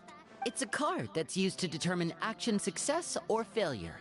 We'll need to use it when we try to use certain skills. FYI, we first know about the Victometer if you have done Lynette's hangout, which I'm going to take by the assumption that you guys have. And what about all the dessert and tea? Mm. Is that for us as well? Oh, those desserts look good. That's what the message said. Really? That's so nice. It feels just like a tea party with friends. Those snacks have Paimon. Yeah, you meant the beach.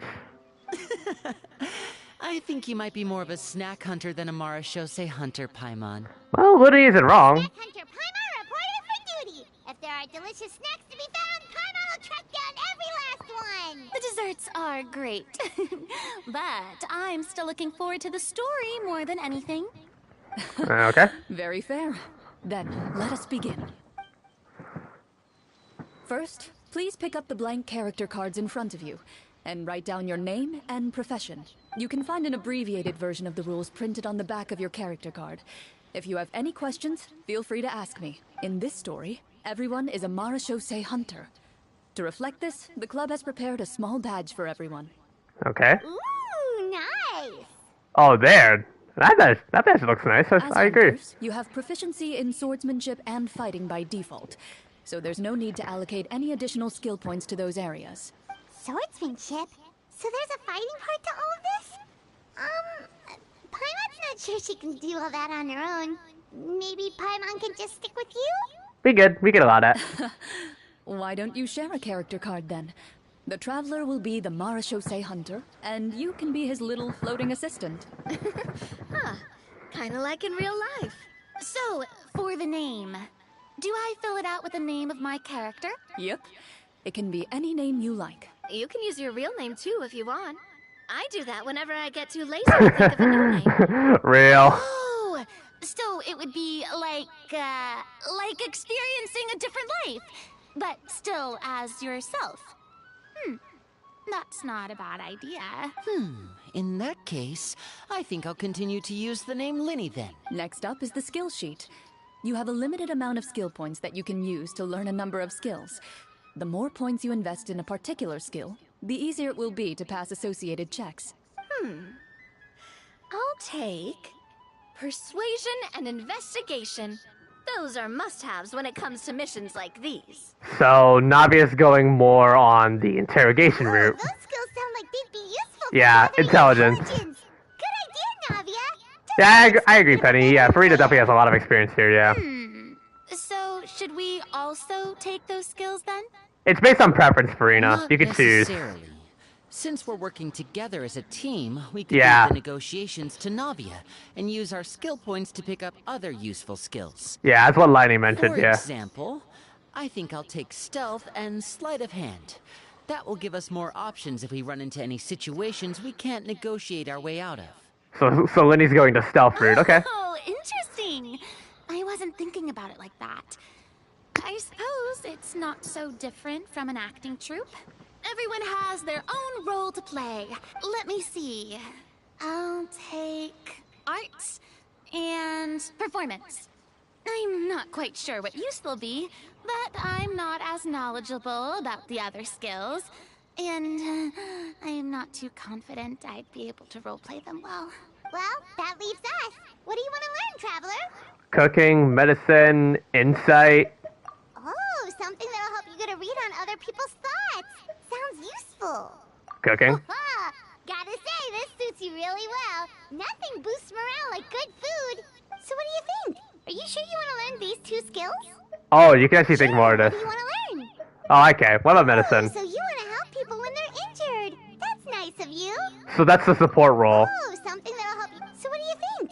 Are you sure you want to learn these two? Sure. What do you want to learn?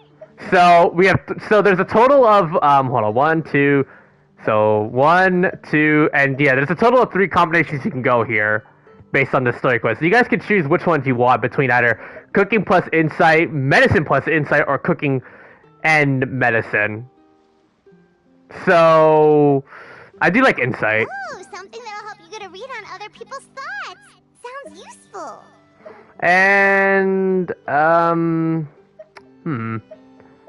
I think I'll take the role of cooking, because why not? Gotta say, this suits you really well. Nothing boosts morale like good food. So what do you think? Are you sure you want to learn these 2 skills? I'm sure. Let's see. Oh, looks like you each have enough points to choose one final skill. You've all picked such classic skills. It's fine to go a little bit out of the box, you know. Why do I get the feeling she's getting ready to cause trouble? Uh-oh. Clorinde plus Navia or Navia plus Clorinde shenanigans. For example, this one here. Summon. Doesn't it sound super mysterious and cool? Oh, I saw that one just now as well. The description says, this skill can be used under certain circumstances to summon characters or creatures that fit the script's world-building rules. The script's world-building rules, huh? But how are we supposed to know what a Marashose hunter can summon? True, yeah. Well, we need not for us to worry about, my friend. Just learn the skills that interest you, and the GM will take care of the rest. Uh-oh. Oh god, Clorinde. You've convinced Paimon. Let's learn summon then. Paimon can't wait to see what kind of thing shows up. Well, now that everyone's more or less finished creating their characters, we can begin. Since 2 of our players are doing this for the first time, though, let me ask, would you like to play on easy mode or authentic mode? What's the difference between the 2? Well, in role-playing games, the story sometimes changes based on the decisions of the players and the results of the Fatometer. For example, if you fail a check, that means you cannot use the target skill in that scenario.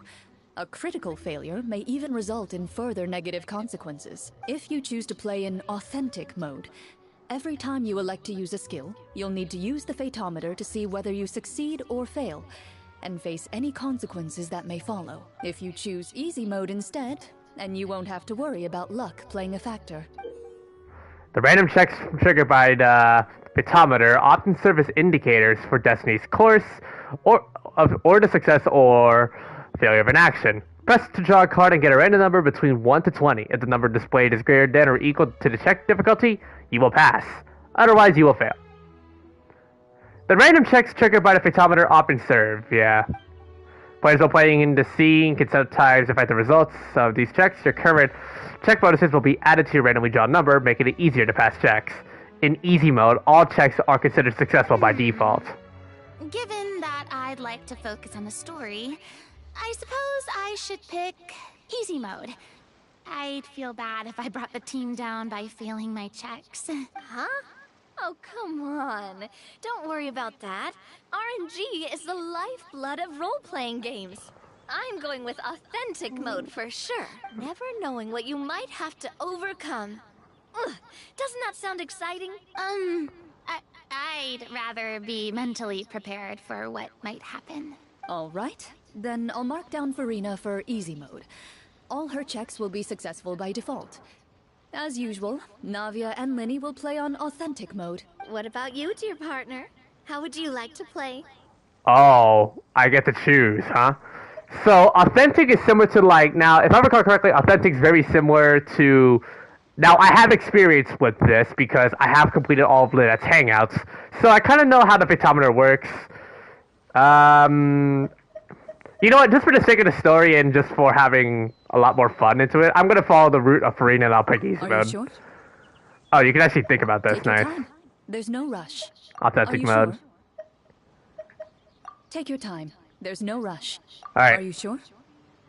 Mm-hmm. No need to worry about the pesky Fatometer. Pretty good choice if you just want to relax and play the game. Yeah. Honestly, I don't think Clorinde would make things too difficult for us no matter what the Fatometer says. Isn't that right, Clorinde? No promises. Oof. That wasn't super reassuring. Well, anyway, enough talk. Let's get started. I want to experience at least a good chunk of the story today. Speaking of the story, why is the beginning scene on a beach?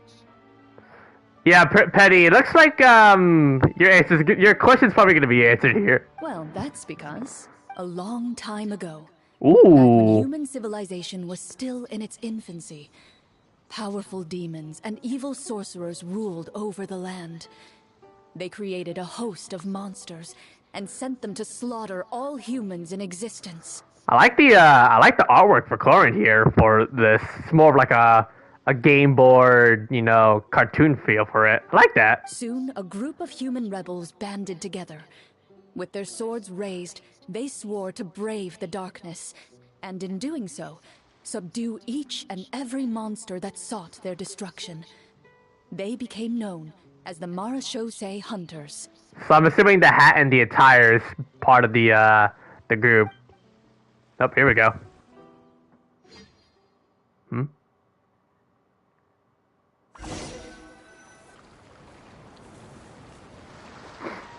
Oh, we're in Mondstadt. Sometime later, as a member of the Marechaussee Hunters, you receive a commission.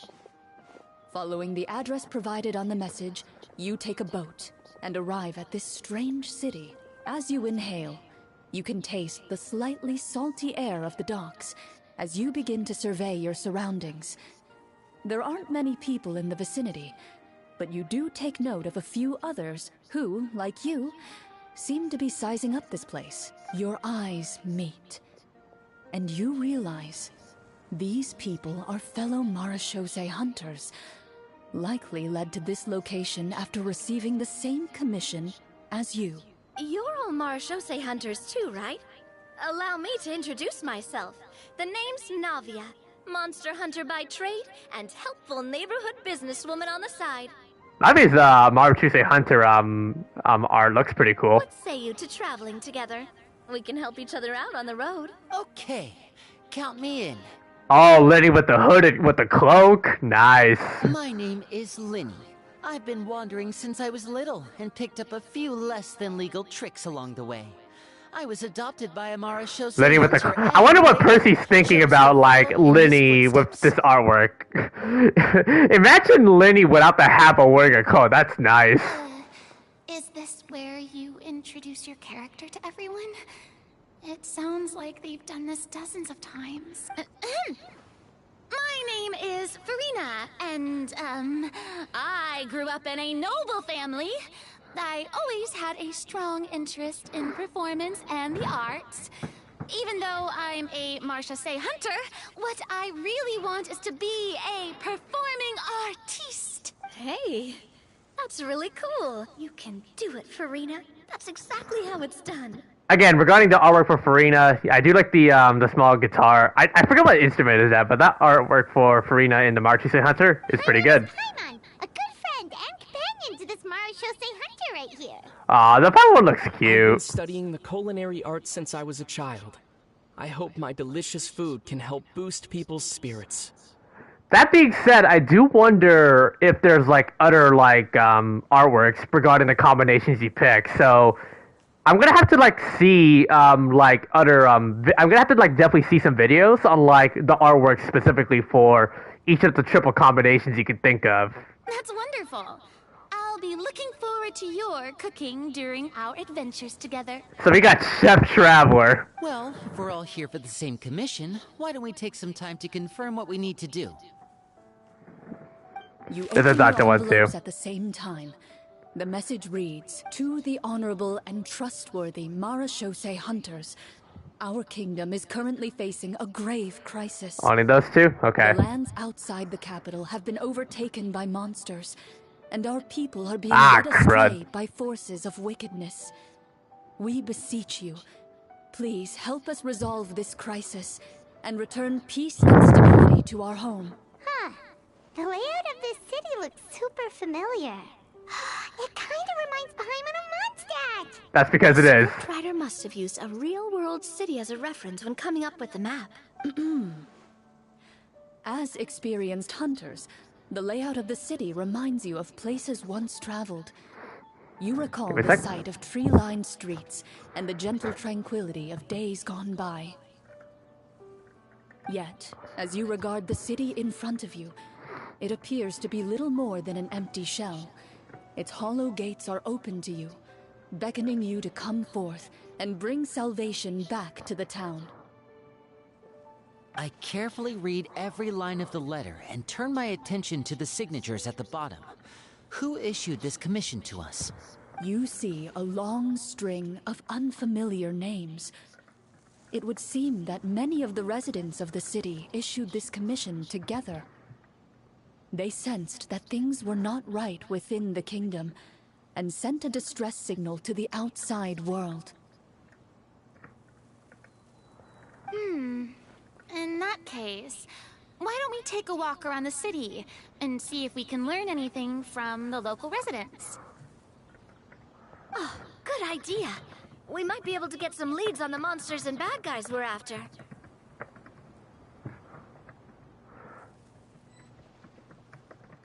You look up and see a tavern nearby.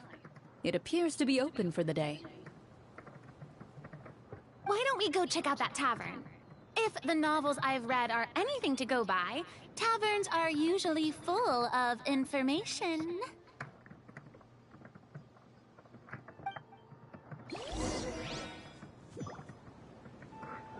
Oh, here we are. Oh, wow, wow, nice. There's a limit on how far we can go. Gather information at the tavern in the capital. As you approach the tavern, you find a plainly dressed woman standing nearby. She appears to be rather troubled about something. I also noticed that we have we have me, Trial Farina, Lenny, and Navia. Okay. Greetings, friend. Oh, wow, our Lovely transition. weather we're having today, don't you think? Oh, hello. I suppose you're right. The weather today is quite lovely. If only those monsters out there would stop causing trouble. Here we are, we have Crystal Lee showcasing her range since she's playing multiple characters for this quest here. Seems like every character included in the script has a certain amount of useful information to offer. If we keep asking questions, we might be able to get some good leads. Oh, come now, don't be sad. Life is all about optimism. Oh, that reminds me. What did you have for breakfast this morning? Huh? Oh. I don't think that's the kind of question we're supposed to ask. Oof, blow. Turns a frown upside down like good food. How about some macarons? I could make you some. You didn't even take cooking as one of your skill proficiencies. That's not necessary, miss. Excuse me for saying this, but you don't really look like a chef. Besides, I'm not really a fan of sweets. I did that like one sound effect from Paper Mario. So you're someone who barely smiles and doesn't like sweets. You're really starting to remind me of this one friend of mine. Hey, did she just... me? Clorinde must have broke character for a second. Oh god. This isn't getting us anywhere. Traveler, maybe you can think of something. I got it. Insight check. The results of insight checks aren't disclosed to the players, so I'll be the one consulting the photometer. Try to use insight to discern their thoughts. Check is automatically complete, and boom. You recall all the lessons you've learned in your time, and begin to carefully observe the woman's mannerisms. You notice that when she's quiet, she has an empty look in her eyes, as if her thoughts have drifted to a place far, far away.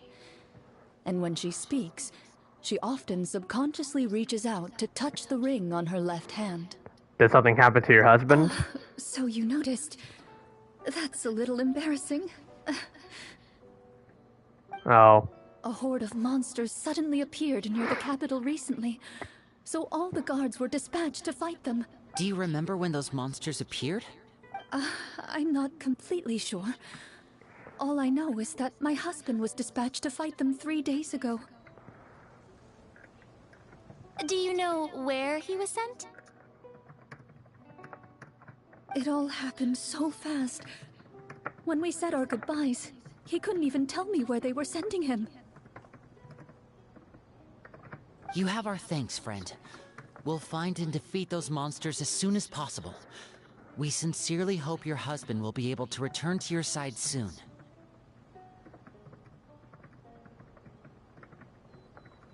Oh, thank you.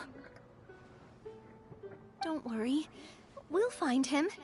Just try to remain optimistic and wait for good news. We don't always get to choose what happens to us.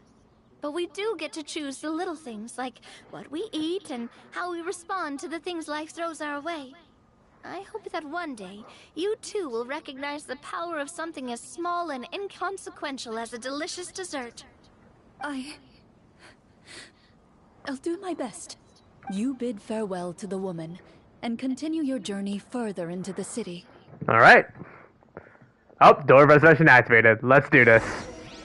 Now, before we continue, let's take a look at the character builds. So, obviously, we are still using our main traveler build here. The only thing that's different is that we have Furina, Linny, and Navia as trial characters. I wish I was using my Navia though. So obviously Furina is running her weapon with 4 pieces of Blessed Blood. Just literally every trial build in the game. C3, nice, and AAA on talents. I believe Liney is also the exact same thing. Navia is indeed the exact same thing with Verdict. Why do they have to give us Noblesse, bro? Anyway. As you venture further into the city, the streets appear largely empty. An elderly woman walks past. You see her shake her head as she puts away her wrinkled wallet. Hmm? A nearby merchant folds his arms and gives you a disdainful look. You get the impression that he's someone who has long gotten used to the sight before him. Okay.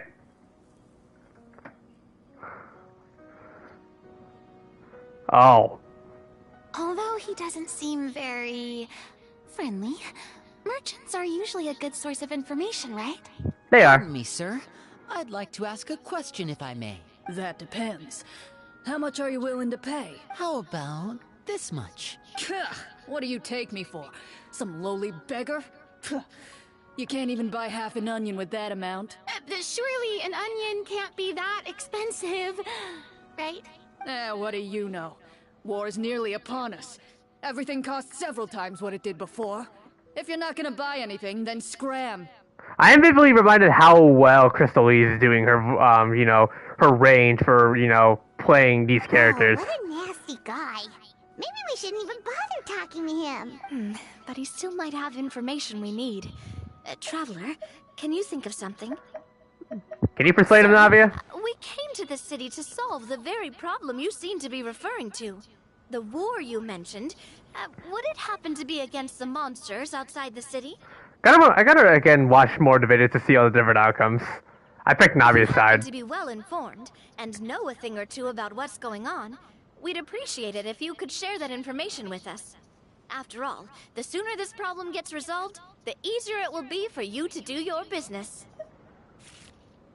Oh, we gotta play Navia now. No, nice. Check success. Let's... Well, things are basically as you said, young lady. Those monsters are camped outside the city, and they've been destroying all our trade routes. We have limited reserves within the city, so if this continues, we're all gonna be in big trouble. Wait, you're saying no one has put a plan in place to distribute supplies or maintain order? We could all starve, and those nobles in the palace wouldn't even break a sweat. Who knows?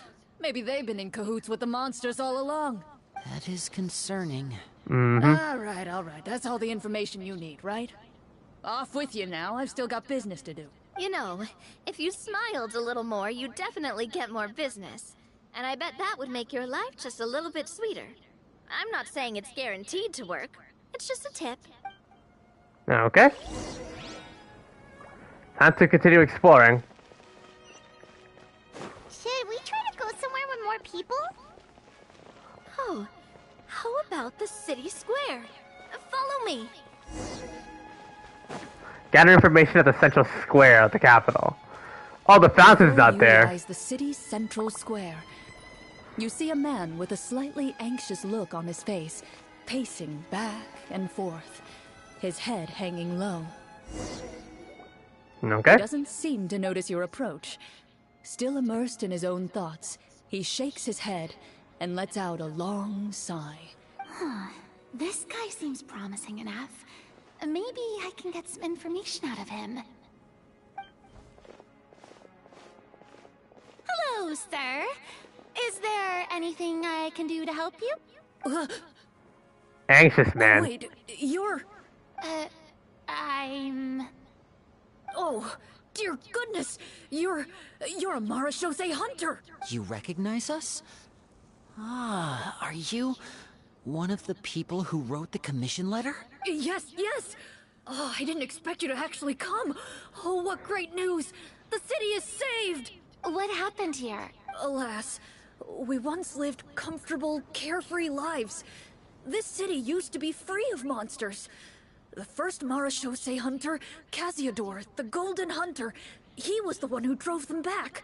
However, monsters have once again surrounded the city. Perhaps the seal that kept them at bay has lost its power. Or perhaps an evil sorcerer has been meddling in our affairs. All I know for sure is that their return has stripped the city of any chance at peace.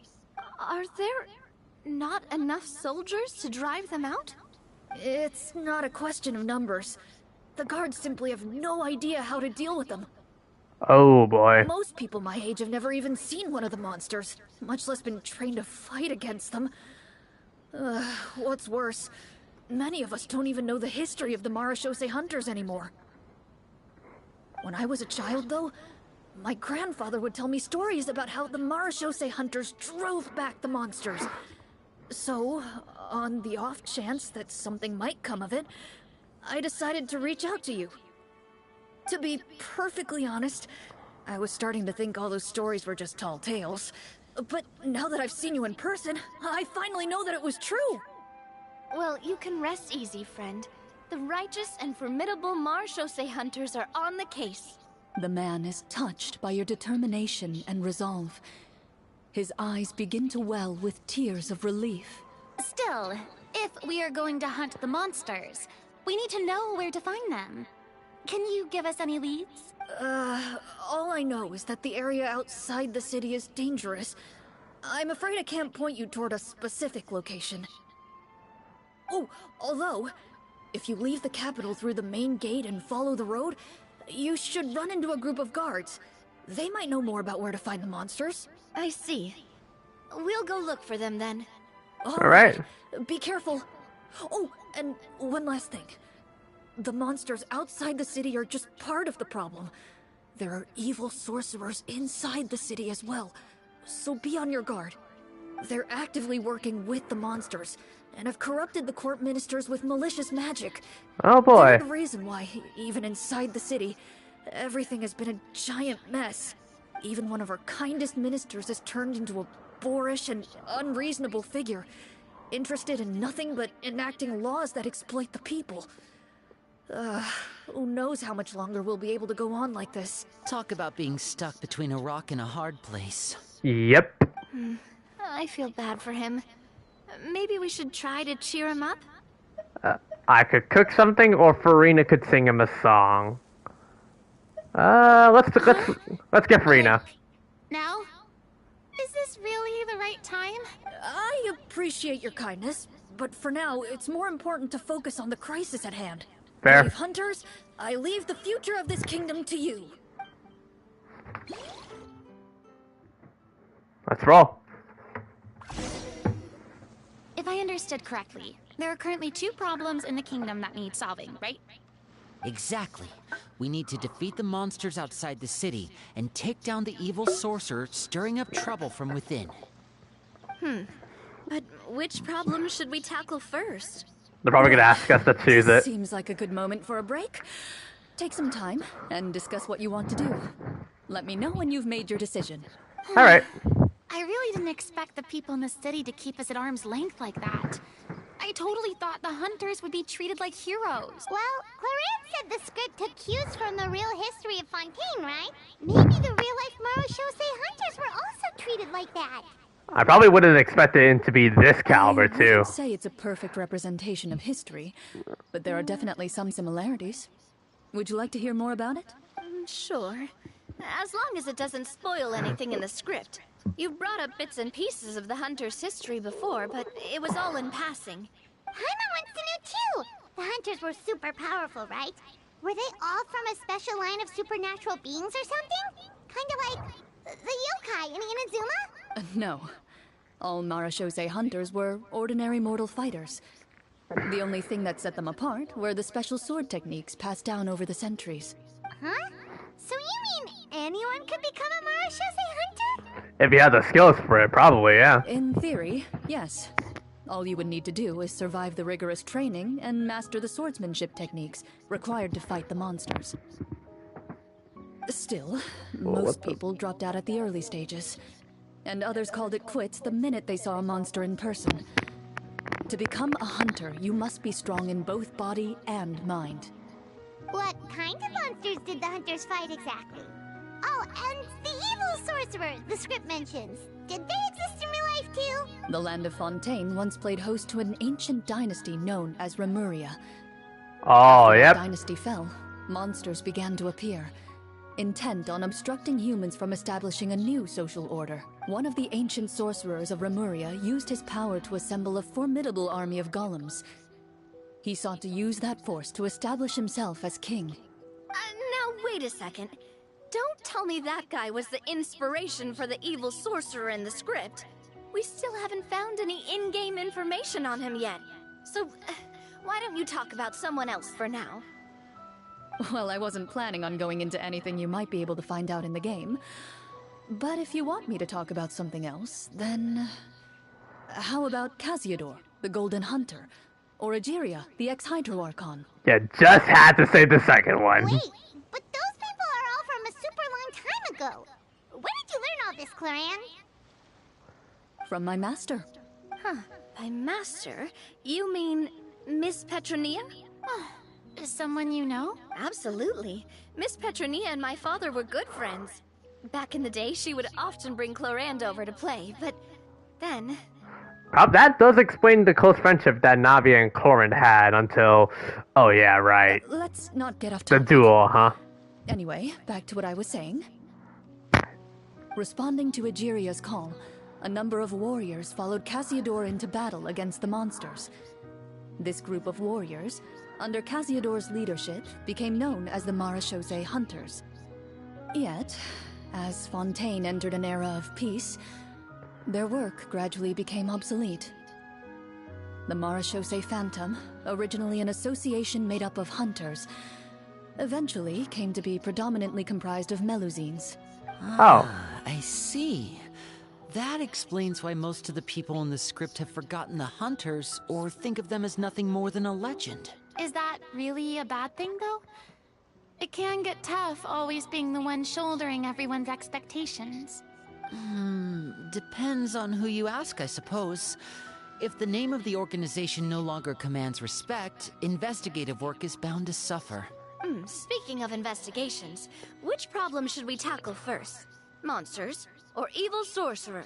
I vote monsters. That's the main duty of the hunters, right? We can come back to the sorcerer later. Well said, Miss Farina. Plus, if the sorcerers really are the masterminds behind this whole thing, defeating the monsters could give us some clues on their intentions as well. Yeah. What about you, partner? What do you think? Vote monsters or sorcerer? What do I think? Should I just deal with the monsters at hand or take on the main target? Take on the main issue? Let me think. Vote monsters, sorcerer problem. Normally I would tend to clear out the outside fields before we take on the big guy at once. Otherwise you probably feel overwhelmed at times. Does depend on the situation and the insight on the situation itself, so. It's Monsters. decided then. All right. After some discussion, you decide to turn around and head out of the city. Oh, Penny, is this the fighting gear referring before? A bit of a spoiler there, but hey. Alright, here we go.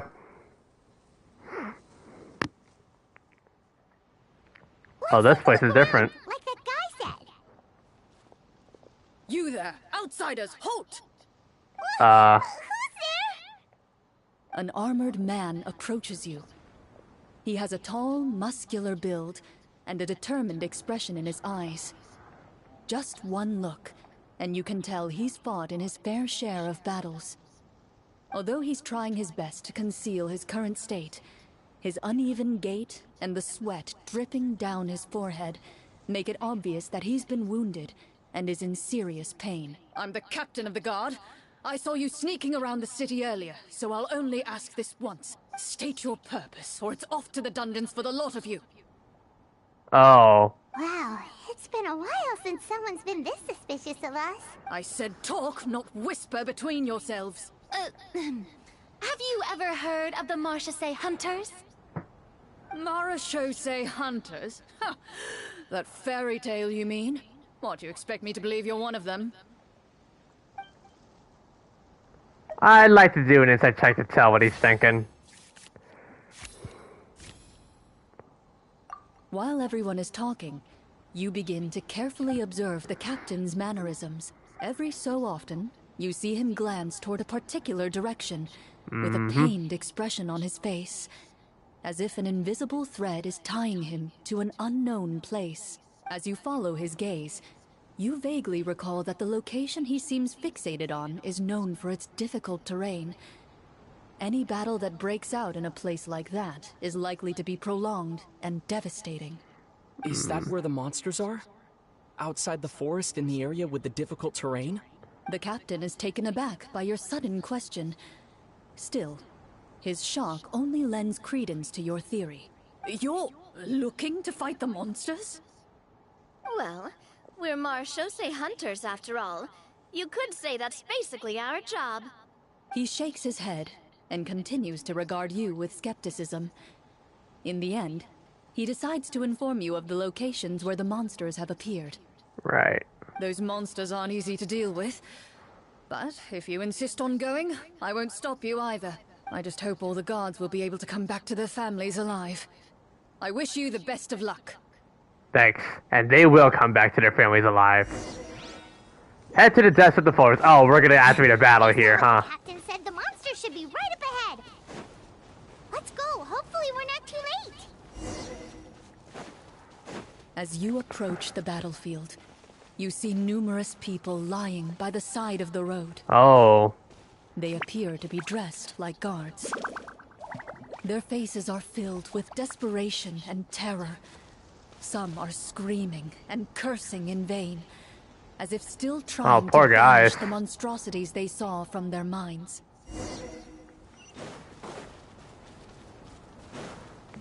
Even more. The wounded look up at you in shock and disbelief. Quick, leave this place. Turn around and don't look back, they yell. Oh. Yeah, we are near, borders of enemies, huh?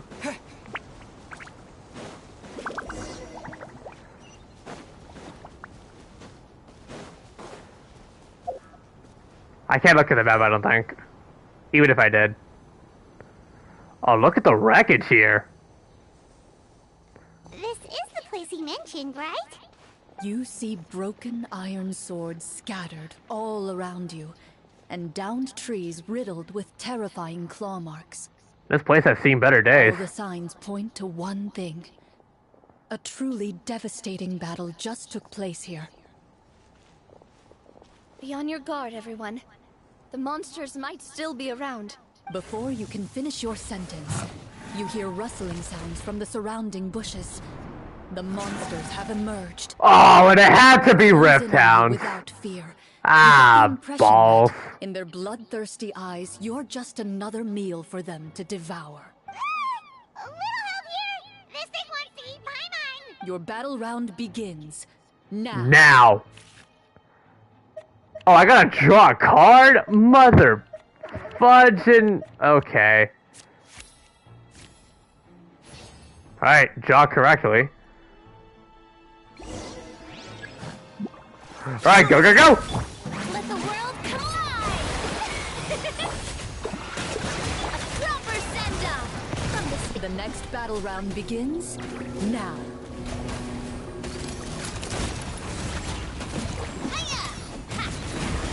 Umbrella warfare, I guess.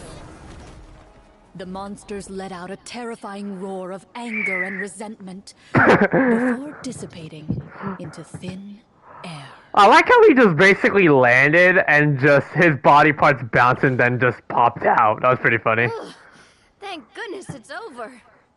Boop. We're lucky the Marashose Hunter class came with all those preset skill points. Otherwise, we would have been in some real trouble. I never knew the Fatometer even determines the amount of damage you inflict. If you get unlucky, isn't it just game over right then and there? No, I think it just makes the battle a lot more difficult. That's part of the fun. I got the card. What gives these games their appeal. I got the card where it actually increases our character's damage. Just as you begin to celebrate your victory, a suspicious lump on the ground catches your attention. A suspicious lump? Wait, could it be the thing that appears after every battle? I walk up to it, crouch down, and begin to carefully examine it. I've still got my right glove on, so it should be fine for me to touch it, right? As you investigate the mound, you discover that the exposed portion appears to be made of wood. It was previously obscured by the large form of the monsters. With the monsters gone, the small protrusion now awaits your discovery, poking out of the ground like a shy flower bud. Whoa, it's a treasure chest! Let's dig it up.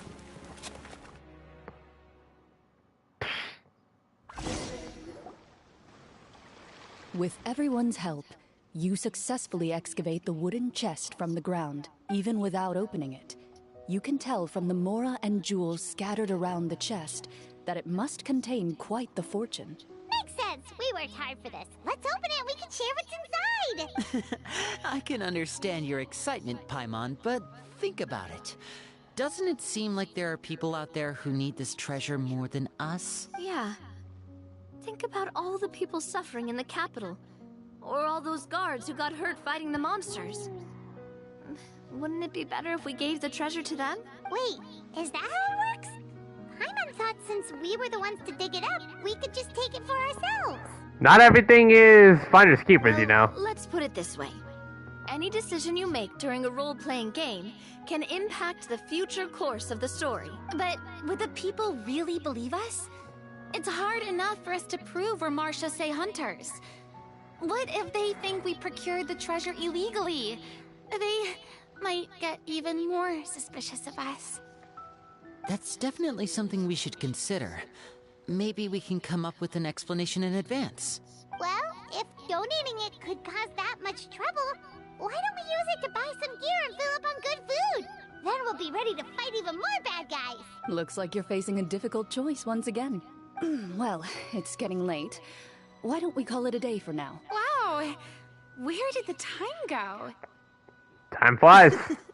I'm not sure if it's because I'm having so much fun with you all, or because the story is particularly enticing, but I feel like I could almost keep going. Here, here. Ooh, how about we play through the night? I'm not sure I'll have enough energy for that. Yeah, that won't work for me either. Lynette will give me an earful if I get home too late. I understand how you feel, Navia, but we have to change venues for the next part of the story anyway. Huh? Another location? Mm-hmm. There's a special note for the GM at the end of this section that says to proceed to an indoor set for the next part of the script. Whoa! They really pulled out all the stops for this new script. Well, even if we end the game for the day, we can still stay a little longer and hear Clorinde finish her story, right? Paimon wants to hear more about the history of the Hunters. Something tells me you just want to finish the free desserts before we break for the day. Got you there, Paimon. It's just a coincidence, okay? Besides, to Paimon, not finishing free food feels even worse than having to buy your own. And anyway, Paimon really does want to hear more about Clorinde's master. Well... If the story doesn't have an happy ending. It's nothing. I appreciate the concern, but it's all in the past. It won't do any harm to share these things now. Oh, here we go.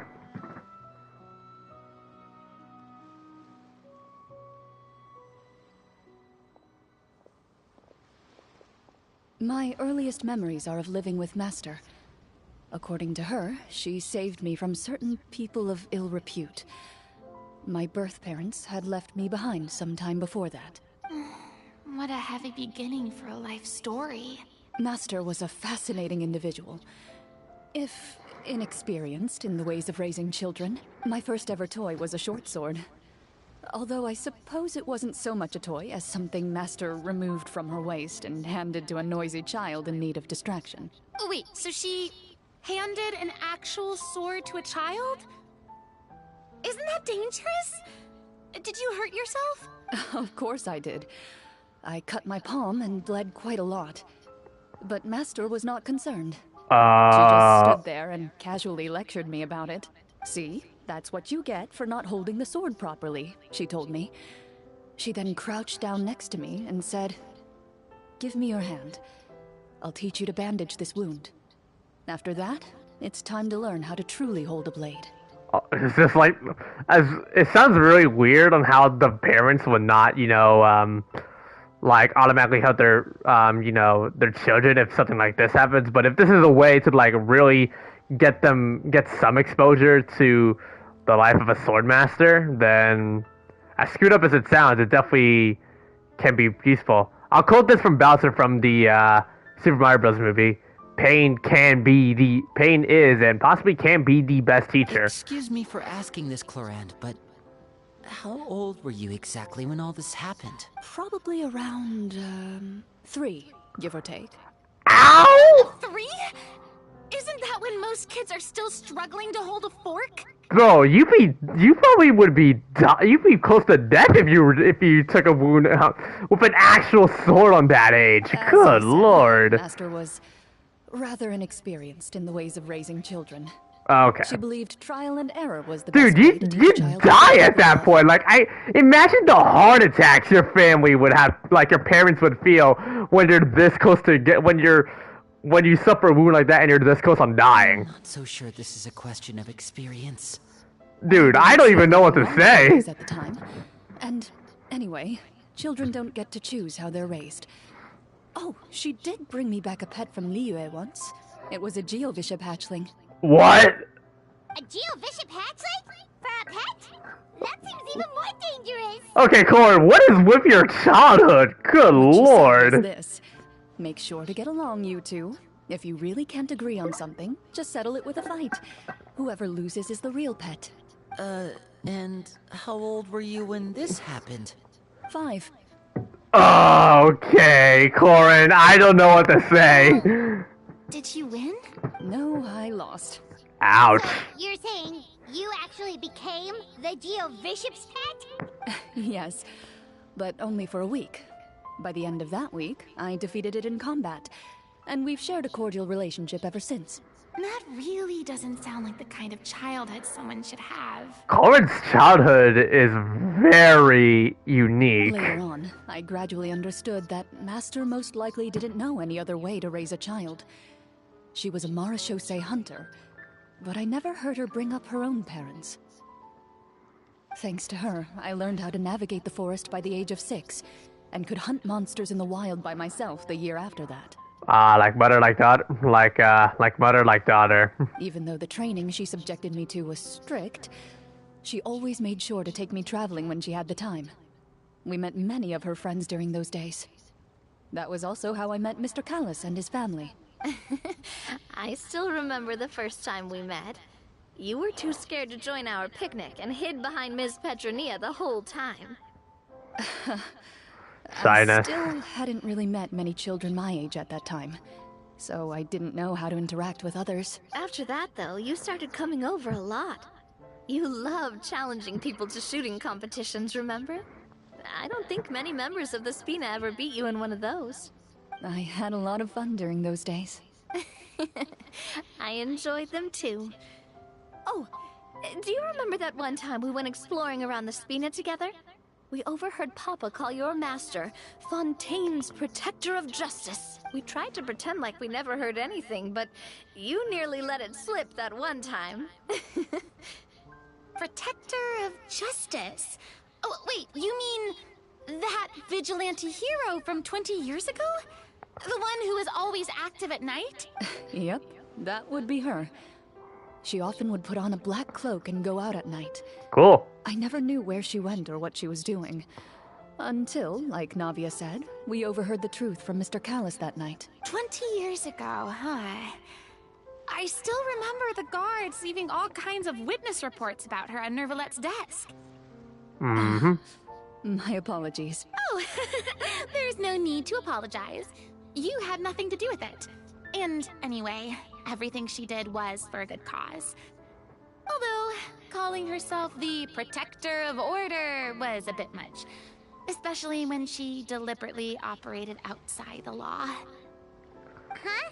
When did the Protector of Justice become the Protector of Order? Oh, she had a bunch of code names. I heard she would just come up with a name on the spot whenever she was asked. Later on, she probably got sick of answering those questions and decided to stick to just two. The Protector of Justice and the Protector of Order. That sounds like her, all right. I bet she forgot which of the two she'd use by the time she got back each night. Well, she certainly sounds like a fascinating individual. With her strong sense of justice, it's no surprise her student followed in her footsteps. It's true. I always wanted to become like her.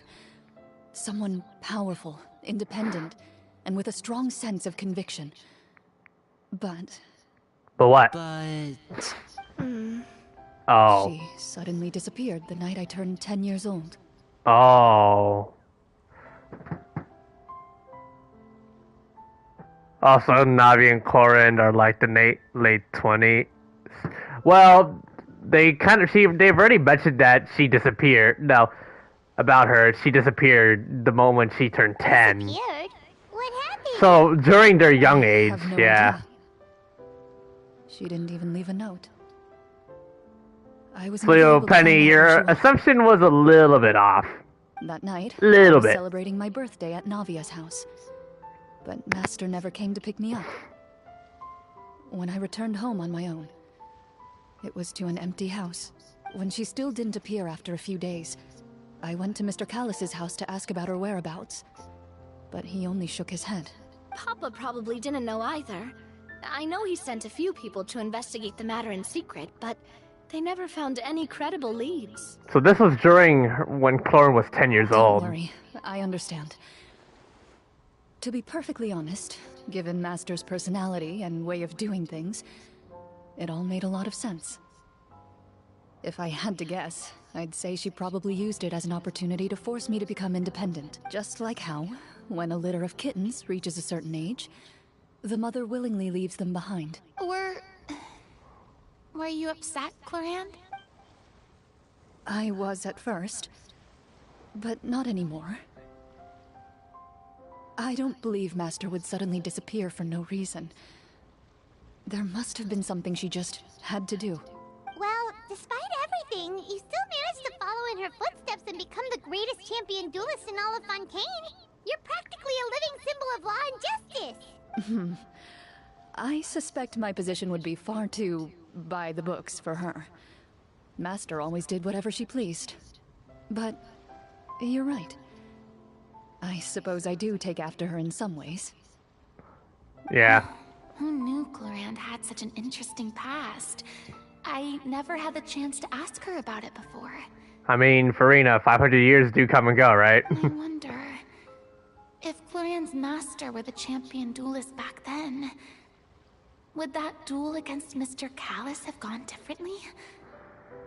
Honestly, God, I really wish that were the case, because it really did hurt when I knew that Navi's father died during that duel from Clorinde, which, if I recall correctly, I believe, didn't Clorinde had some remorse, but had to do it because it's part of the duel? Oh no.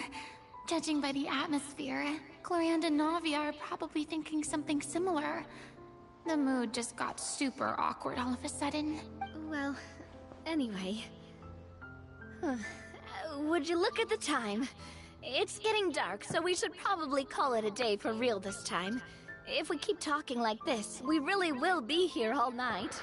I'm not gonna pull off an all-nighter, don't worry. I had a great time. Now it hurts more? Yeah, I'm actually getting hurt more too. Yeah.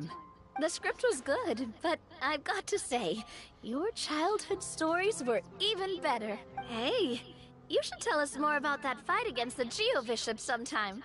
Maybe your master was onto something. You could be right. What does she mean, onto something? I certainly don't know any 5-year-olds who want to fight a bishop in their spare time. Guess I'll head back as well. I need to save my energy if I want to continue enjoying the story tomorrow. You're that excited to hear about my fight with the bishop? I was talking about the script. Right. Well, that's it for this first half of the story. We're gonna wait until morning for the next day. Now, before we continue, I think there might be more dialogue if you talk to them. Just between the two of us, could you tell me what it was like to be the Geo-Bishop's pet? It was nothing special, really. Geo-Bishops don't understand the concept of a pet. So, basically, it just headbutted me whenever I entered its territory. And that hurt? Yeah, it hurt. What, something you want to experience for yourself? Oh, I'm good. Thanks. And that's why you should always wear a helmet. According to that game. But seriously, get a shield so that if they attempt to headbutt you, it will backfire. Now, I'm not sure if there's actually other dialogue. If somebody has already completed the quest, if you guys want to let me know, if in this part of the story, are there any more areas that include the character dialogue, or is just Navi and Clorinde like the only one that I know, like that is currently shown here? I'm trying to like actively look around to see if I could find more, like if I could find Lani and Farina, if possible. For someone who's, if I'm gonna be asking you guys in chat, for the people that have like already did the story quest, have you guys like found the other locations for like the other characters? I'm gonna try to like find all possible spots. So I looked into Lani Let's home.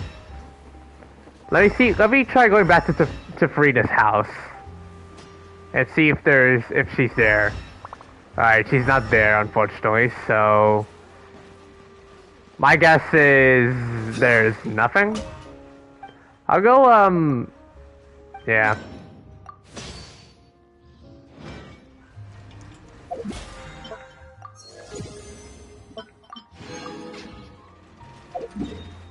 I don't think there might be though, so I'm probably just gonna if that isn't the case, I'm probably just gonna assume there's no dialogue. But again, I will rewatch the entire I will rewatch the I'll definitely rewatch the video, like some videos of the Clorinde story quest to see if there's anything that I might have missed. So there is that at least. Alright, next morning. I think it said 8, right? So yeah, this will be the last thing I'm gonna do for the story, for stream, and then I think I'll probably end stream there. But hey. Let's go meet up with the group! Paimon's really looking forward to today's story. Time to meet up with the others. Oh, we're all the way over there.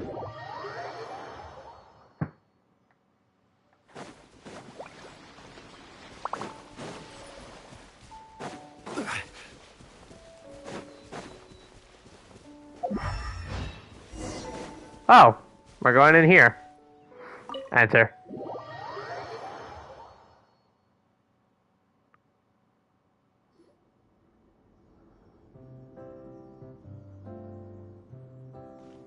Looks like everyone's here.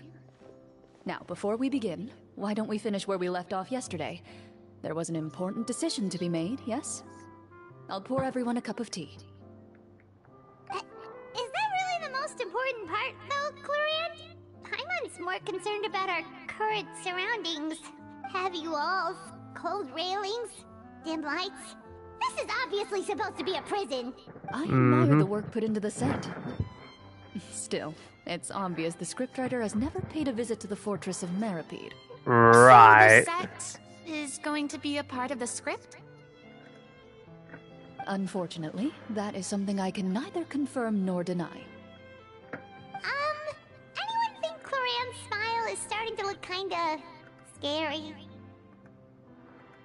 Well, whatever happens, we'll just have to push on. But first, we should really figure out what to do with this treasure. If we're worried about arousing suspicion because of our identity, why don't we give ourselves a different name, just like Clorinde's master did? it might be better to keep a low profile. As long as we're helping people, it doesn't matter who we are or what we're called. Staring at me won't get you anywhere. Or did you want some more tea? Oh, Paimon's good. Thanks.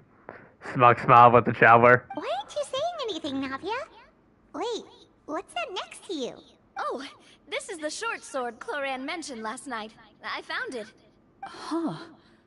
I'm surprised you managed to track it down after all this time. It's like a small dagger, yeah. I made sure to take good care of it, considering the circumstances in which you gave it to me. Of course I had to keep it safe. Anyway, where were we? Oh, right. I was just thinking about all the potential ways for us to break out of prison. We could dig a tunnel, or try to bribe the guards. Wait, we haven't been thrown into prison yet, have we? Well, it's only a matter of time. It pays to be prepared. Just like how you should always have an umbrella on hand, even when it's sunny. Alright, Paimon's made up her mind. Let's just give the treasure away. Paimon may have wanted to keep it, but if it's going to land us in prison somehow, Paimon will be too upset to enjoy her snacks. For once, Paimon's developing as a character. So, you've reached an agreement? Alright then, we can continue with the story. Oh, and we'll collect all the scattered pieces of treasure on the ground as well. Alright. You collect the treasure and make your way back to the capital with your bag of loot in hand. Here we go. The city is still shrouded in a gloomy, oppressive atmosphere, but your spirits are surprisingly high. Whoops, In didn't mean places to hit the where mic, my sunlight bad. struggles to reach, you generously share your wealth with the children, the elderly, and the poor in urgent need of help. Thank you, kind soul. The elderly woman's look of gratitude follows you as you walk away, her eyes never leaving your back until you move entirely out of sight. However, there's still quite a bit of Mora remaining. It appears you haven't made much progress. She's probably trying to tell us to speed this up. We need to hurry up so we can address the sorcerer problem. Should we go find that man again at the square? He seemed like a pretty responsible guy. I'm sure he knows the people here far better than us. Oh, good idea! Just as you start to make way to the square, intent on finding the man again, there's a voice. Something seems to be on the verge of happening.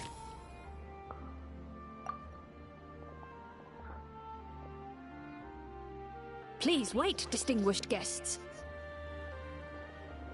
Several strange guards suddenly call out to you. They run forward to meet you and proceed to politely pay their respects. Greetings, gentlemen. Are we being invited for afternoon tea? Surely you jest, my lady. That would not be our place. It is His Excellency the King who requests to meet with you. Please come with us. So, new area now, I guess. Do you think this could be a trap? Well, we have to investigate the court at some point, right? Meeting the king himself would be a fantastic opportunity to do that. I say we go for it.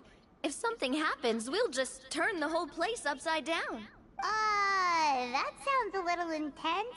After a quick discussion, you nod to the guards and agree to follow. They lead you all the way to the audience hall of the palace.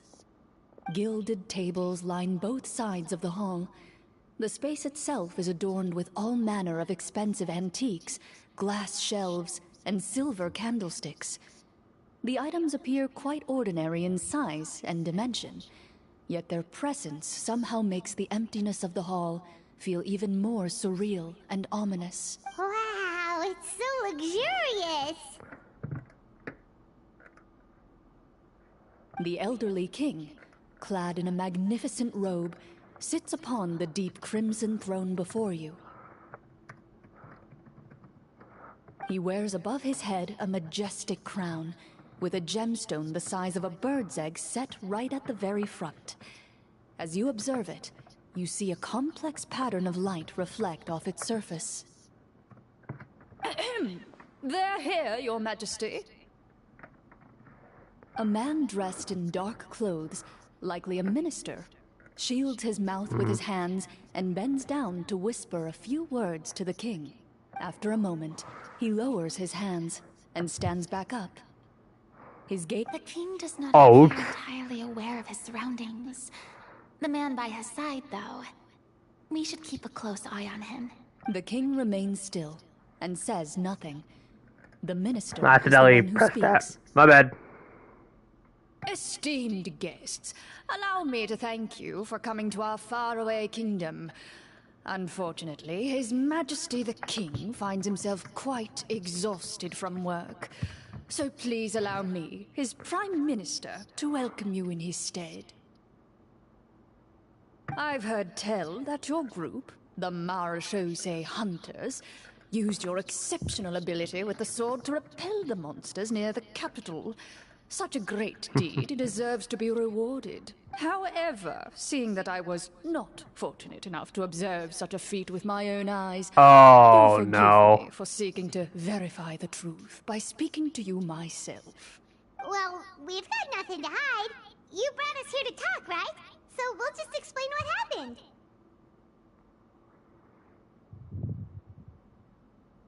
The golem's blades were so powerful, they could cut down trees in a single swipe. It took a lot of effort to defeat them, even for trained swordsmen like us. Well, that was enough details, right? Believe us now? Your account does indeed match those of the survivors. Since you were the ones who defeated the monsters, that must mean you are also in possession of the treasure they stole? Ah, crap. We did take the treasure, but... How did he know about the treasure? Then I must ask that you return it at once. It belongs to the kingdom. Wait, but didn't you just say that our great deed deserved a reward? Shouldn't the treasure be considered a part of that? Uh-oh, busted. Yes, that was indeed what I said. But you seem to have forgotten a very important distinction. Only that which is freely given by the king can be considered a reward. Taking the rightful wealth of a kingdom without said permission, on the other hand, is a crime. Oh, God. But that's completely unreasonable. Yeah, that makes no sense.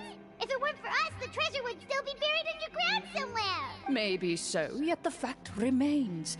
You tried to dispose of the treasure without reporting it to the court and without receiving permission, yes?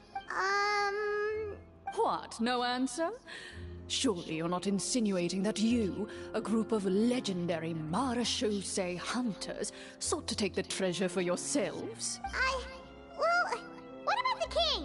Is he just gonna let this guy talk for him the whole time? Clad in his magnificent robe, the king remains seated, with his hands resting on either side of the throne. His posture is rigid and unmoving.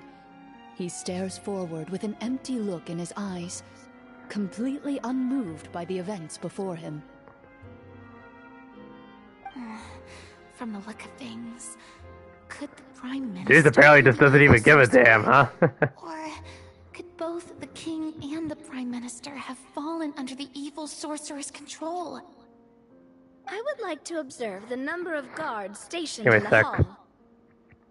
The guards in the palace appear fully armed, their expressions solemn.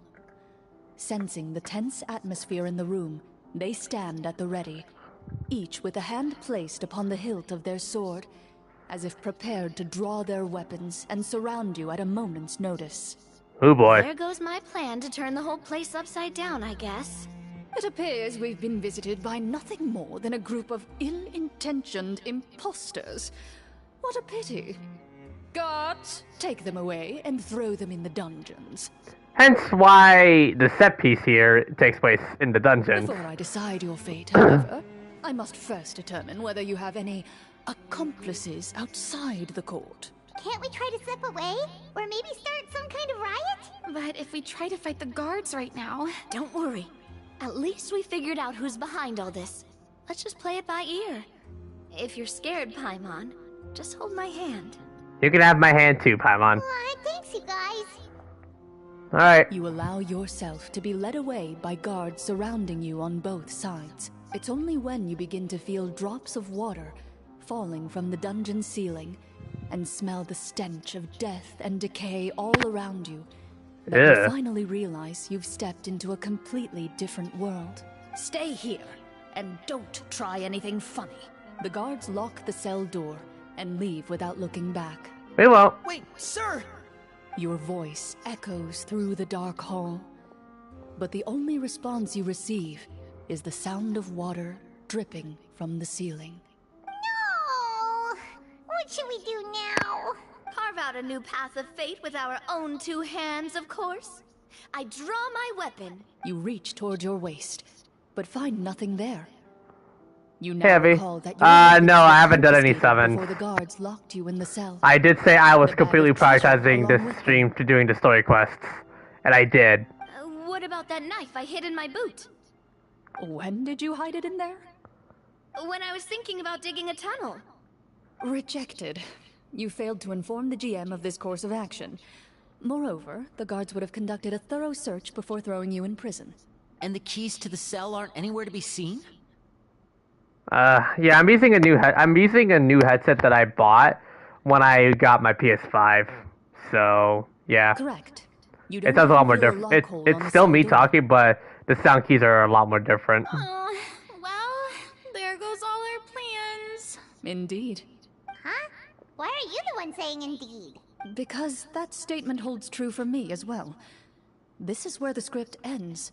Oh, really? But that's a terrible ending! Stuck in prison? Generally speaking, this should be the point where the scriptwriter gives the players some kind of hint. I did mention, Abby, I'm actually going to be skipping Clorinde. I'm going to be going for Farina on second half. I mean, maybe they just really wanted us to be immersed in the feeling of being in prison? Like, they'll only show us the way out once we've grown truly and utterly desperate? That is a possibility.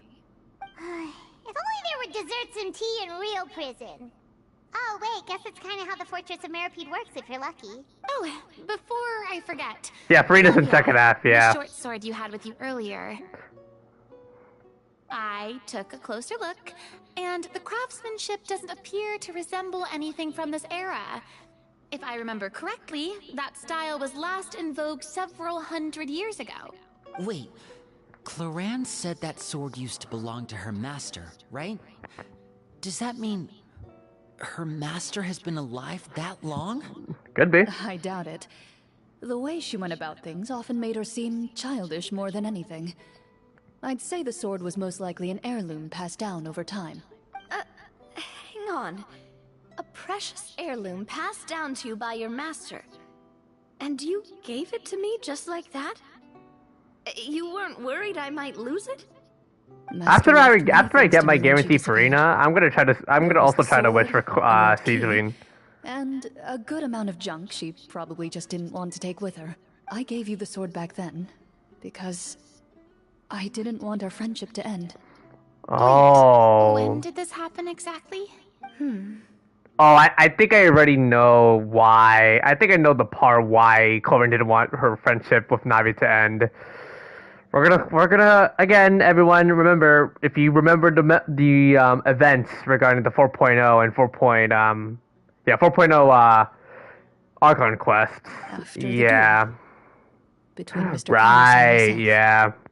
We got the history between the two regarding that, and it's a bit of a rocky start ever since. Yeah. Clorinde would have meals with us and even stay over at the Spina some days. She was on great terms with Papa as well. After the duel, though, there was a period of time where we simply didn't know how to face each other. She entrusted this sword to me, and never came back. Probably because my assumption would be maybe Clorinde didn't really want to tarnish the friendship that she had with Navia. After all, she was the one that pretty much defeated her father, and that resulted in that would result in Navia's father dying, and she just doesn't want to be seen to Navia as the murderer of her father, and that's probably something that might have scarred her, thinking that her friendship was gonna be ending like that. I mean, let's be honest. Let's be honest. Like, would you really freak out when you're about to lose the best friendship you had when you're literally the person responsible for taking something that's really close to them that they cherish growing up? Like, I'd freak out and I probably would lose my mind at that point, and I would really be as desperate, thinking like, I don't want this to end like that. We were both sad and conflicted. And totally overthinking everything as a result. Yeah, I would overthink a lot without thinking really straight. Whenever I looked at this sword, I couldn't help but wonder if Miss Petronia had never introduced us to each other at that picnic. Got caught on building Philly again? The I was feeling could have been avoided. Back then, it felt like I hadn't just lost a father, but a close friend as well. No one can change the past. The most important thing is that you two found your way back to each other and can enjoy things like this together. Yeah. You're right. I'm sorry, you two. I didn't mean to bring up any sad memories. Think nothing of it. No one here is at fault. Huh? What happened?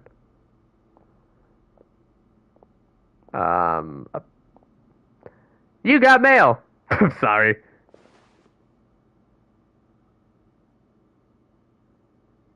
Oh, looks like the next part of our script is here. Perfect timing. The situation was really starting to get desperate. And not just because of the prison thing. From Clorinde's face, I really can't tell if it's good news or bad news. Oh yeah, regarding the mic, the headset is pretty sensitive with the echoes. It's a pretty sensitive mic. It speaks to her professionalism as a senior GM. Maintaining a poker face takes true skill. Water continues to drip from the ceiling. In this lightless dungeon, you lack a reliable way to tell how much time has passed. Eventually, you get used to the unpleasant odor of straw, mold, and rust, and find yourselves alternating between fits of drowsiness and despair. I'm getting a bit tired. Suddenly, you hear footsteps outside the door. Heads up, everyone. Someone's coming. Gather close, everyone, and keep your voice down. Oh. Oh. Should I switch parties just because? Sounds good to me. I'll treat your wounds. Talk to the person outside the cell. Who are you?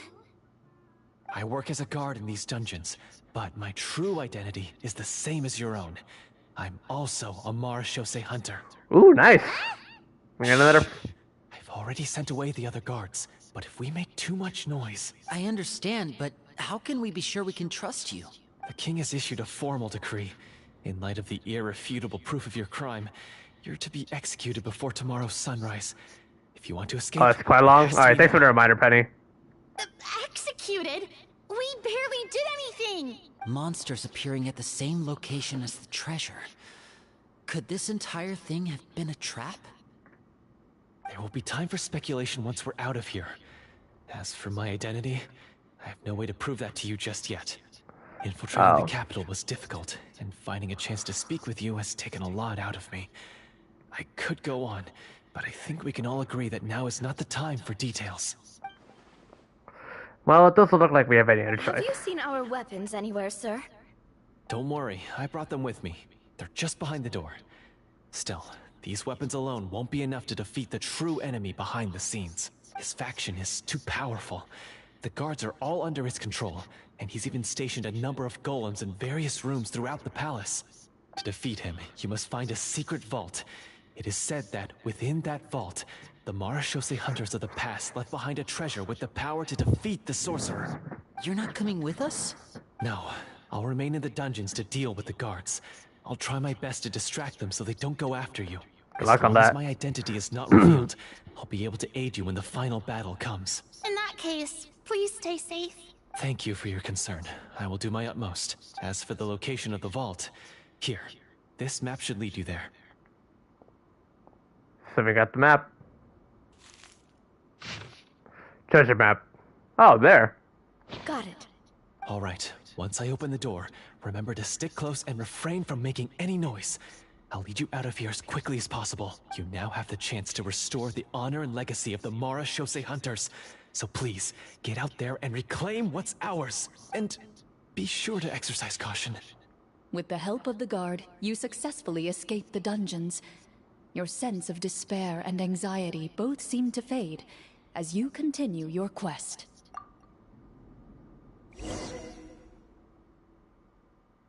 Wait, we didn't get to use our skills at all while we were in prison. Who knows when we're gonna get the chance to use that cool summon spell? That is a pity, but we can only continue to move forward. Oh, what now? Buddy, I'm busy, okay?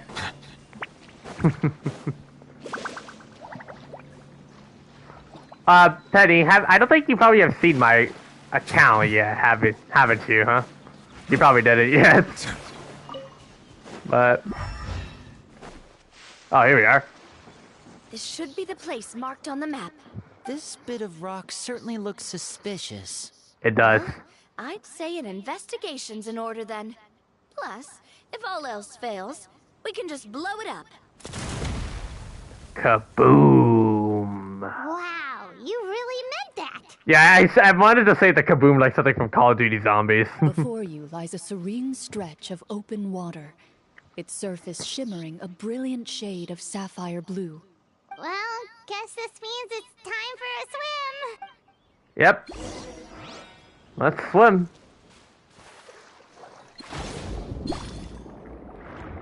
Oh god.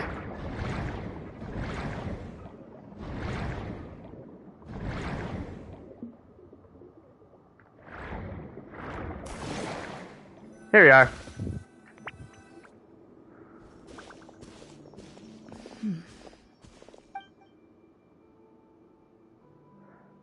Something familiar, Clorinde? It's nothing.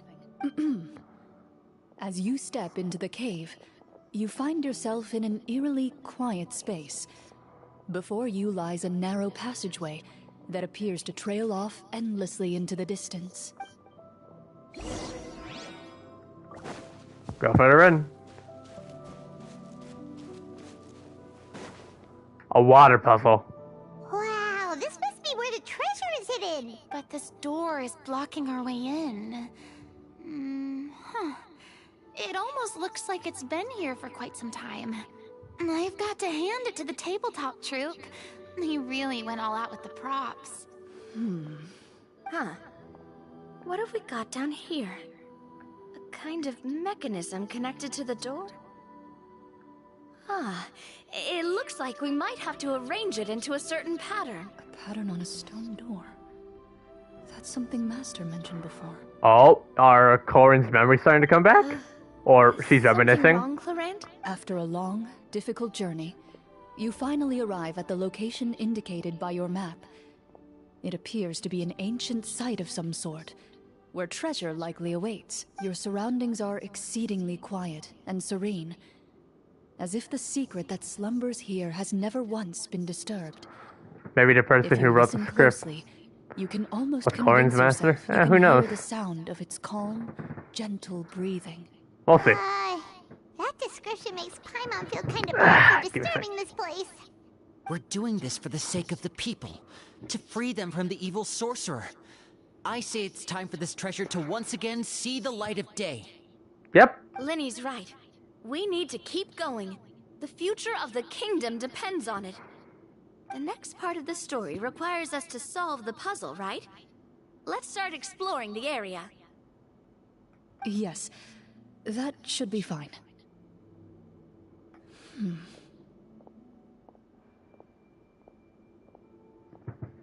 Something feels off about all this. Guess I'll just have to improvise. Okay. Well, time for us to sweat up and look for clues, huh?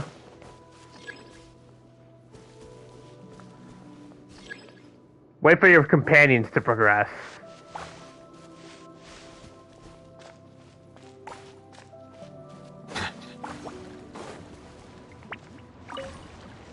So now we've installed a Hydro Core.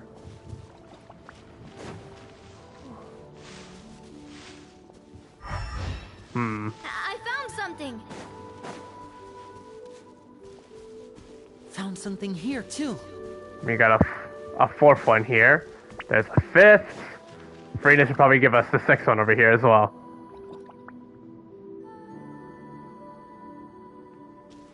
Same here. Yep. So that is all 6.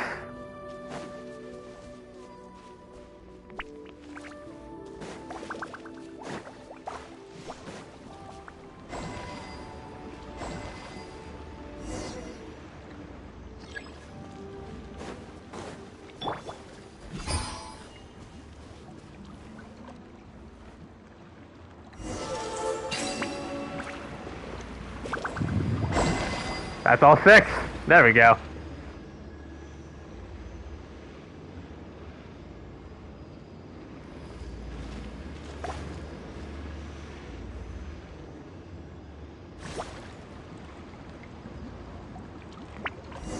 Cool.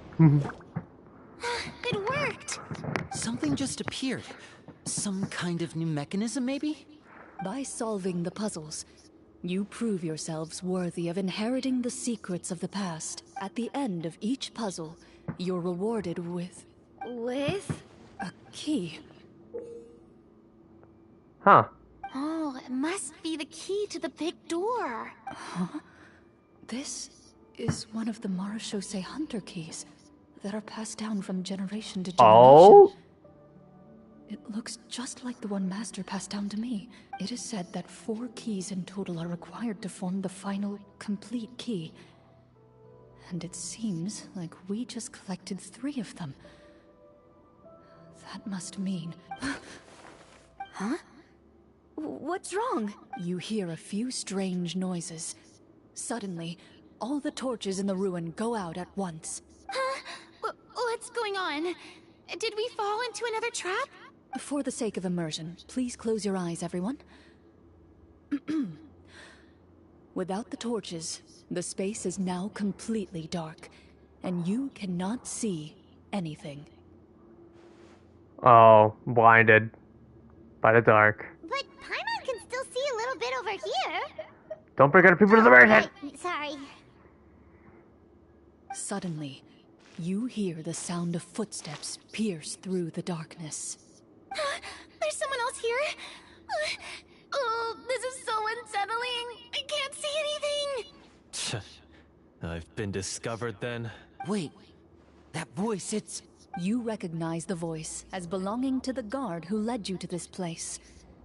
It appears he now covets the treasure for himself, and has come to stake his claim. Oh, so this is just part of the script. Then I can probably relax. Well, if we can't see anything, that means we can't fight to the fullest of our abilities. Should we retreat for now? Judging by the way he's holding his sword, he must be a real Marechaussee hunter. Oh. Our story's becoming real? Retreat? That's not the hunter way. If it's dark for us, then it's dark for him. We choose to fight. Your choice is noted. Please keep your eyes closed until I tell you the torches have been relit. This battle will be in the dark. You got it! Well then, let us begin.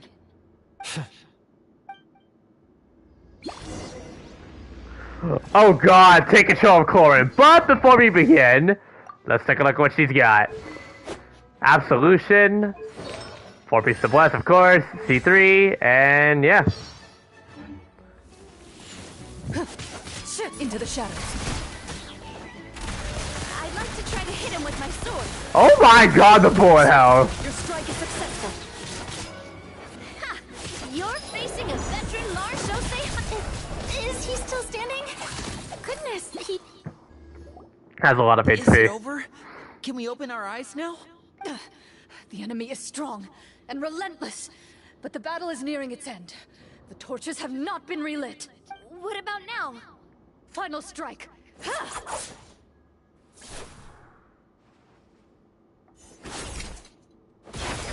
Oh. Oh, he got fried. Well, did we get him? Why isn't she answering? Clorinde? Warm fire flickers across the walls once more. Your vision is now clear. In an impressive display of courage, the four of you successfully defeat the uninvited guest. That look in his eyes. It's like he became an entirely different person as soon as I defeated him. Huh? Mr. Florian? Oh, wait. We're supposed to be role-playing. I should stay in character. Speak your name, guard. Why did you lead us here just to betray us? Is this treasure really more important to you than bringing peace to the kingdom? What kingdom? What peace? Those were nothing but lies! I, Florian, am a true Marechaussee hunter, descended from hunters of ages past. Wait, I recognize the voice actor for Florian. Is that Howard Wong voicing him? You know, the guy that voiced Luca from Honkai Star Rail? So he's also using his real name. Or, wait, was that the name of his character from the very beginning? Then I'm even more confused. If you truly are a Marechaussee hunter, shouldn't you want to help us just like you said before? Shouldn't we fight together for the sake of the people? What do you know? In this day and age, there's no glory to be had as a Marechaussee hunter. Like, I recognize the voice actor. What's that supposed to mean? My skills were passed down to me by my father. We lived a life of obscurity in the remote wilderness. Still, he devoted everything he had to being a Marechaussee hunter. And what did he get in return? A life of poverty and pain. In a world that forgot about him. When he died, not a single person came to mourn his passing. The Marechaussee hunters were the ones who saved this city. We're heroes. We deserved more recognition and respect than this. Is he talking about how no one in the capital seems to remember the hunters and their legacy? I didn't expect the script to contain this level of social criticism. So that's why you want to take the treasure for yourself? You feel like you're owed fame and wealth? If you already knew where the treasure was located, why didn't you just come down here and take it? Because I still needed the final key. Only a true Marechaussee hunter is capable of passing through this final door. As someone who sought to hurt others for his own gain, Florian lost that right long ago. Okay, but what is this treasure anyway? We've got all the keys, right? So can we just go in and take a look? You're sure you want to go in? We've been talking about it for so long. Of course we want to see what's inside. And we've already defeated Florian, right? So he won't try to take it from us anymore. Pesky brats. Watch yourself. Then let's open the door together. All right. Your choice of action is confirmed.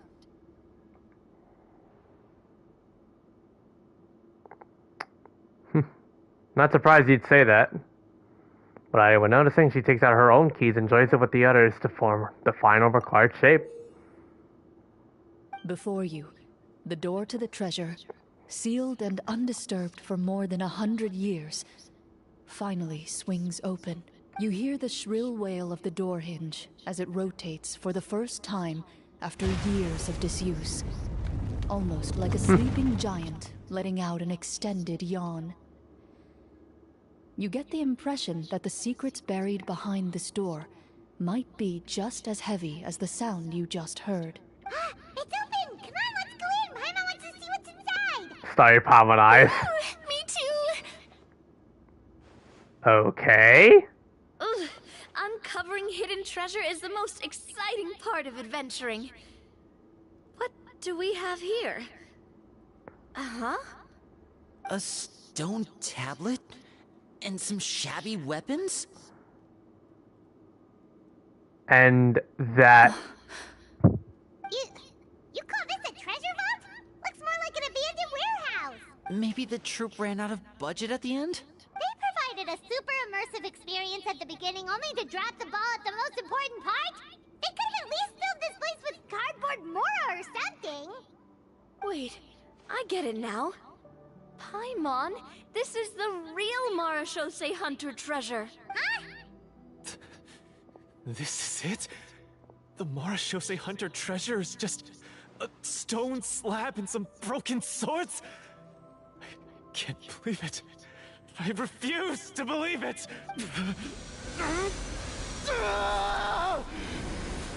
Whoa, are you okay? The Marachose Hunter before you appears to suffer a serious mental breakdown. He needs to leave the room for a moment to collect himself. One of you seems to understand the significance of the treasure already. I see some crystal If fires. the rest of you wish to follow suit, you may remain here in the meantime and explore your surroundings. Very normal reaction. Go figure. Oh, we still have control. We still have access to Clorinde. Oh. We can talk to all of them. We can talk to all of our friends here. The old and broken weapons. Navia? The names on the tablet. Paimon?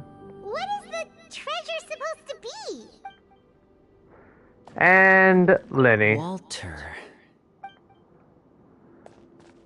These are pieces of a bow. I'll take the crystal fire though. Cheers. Yeah, there are multiple crystal fires scattered across the place here. I gotta go find Florian. Oh yeah. Apparently, what's kind of funny is that, if, believe it or not, if I recall correctly, directly from leaks, How are you doing? apparently Clorinde's dash has longer distance, like the skill can travel a longer distance than Yeon, surprisingly, believe it or not. And I've actually seen the leaks for it, which is... What just happened? You kind of lost control, buddy. Do you remember how you got here? Or what happened to your body just now? I remember now. I brought you here because I wanted to...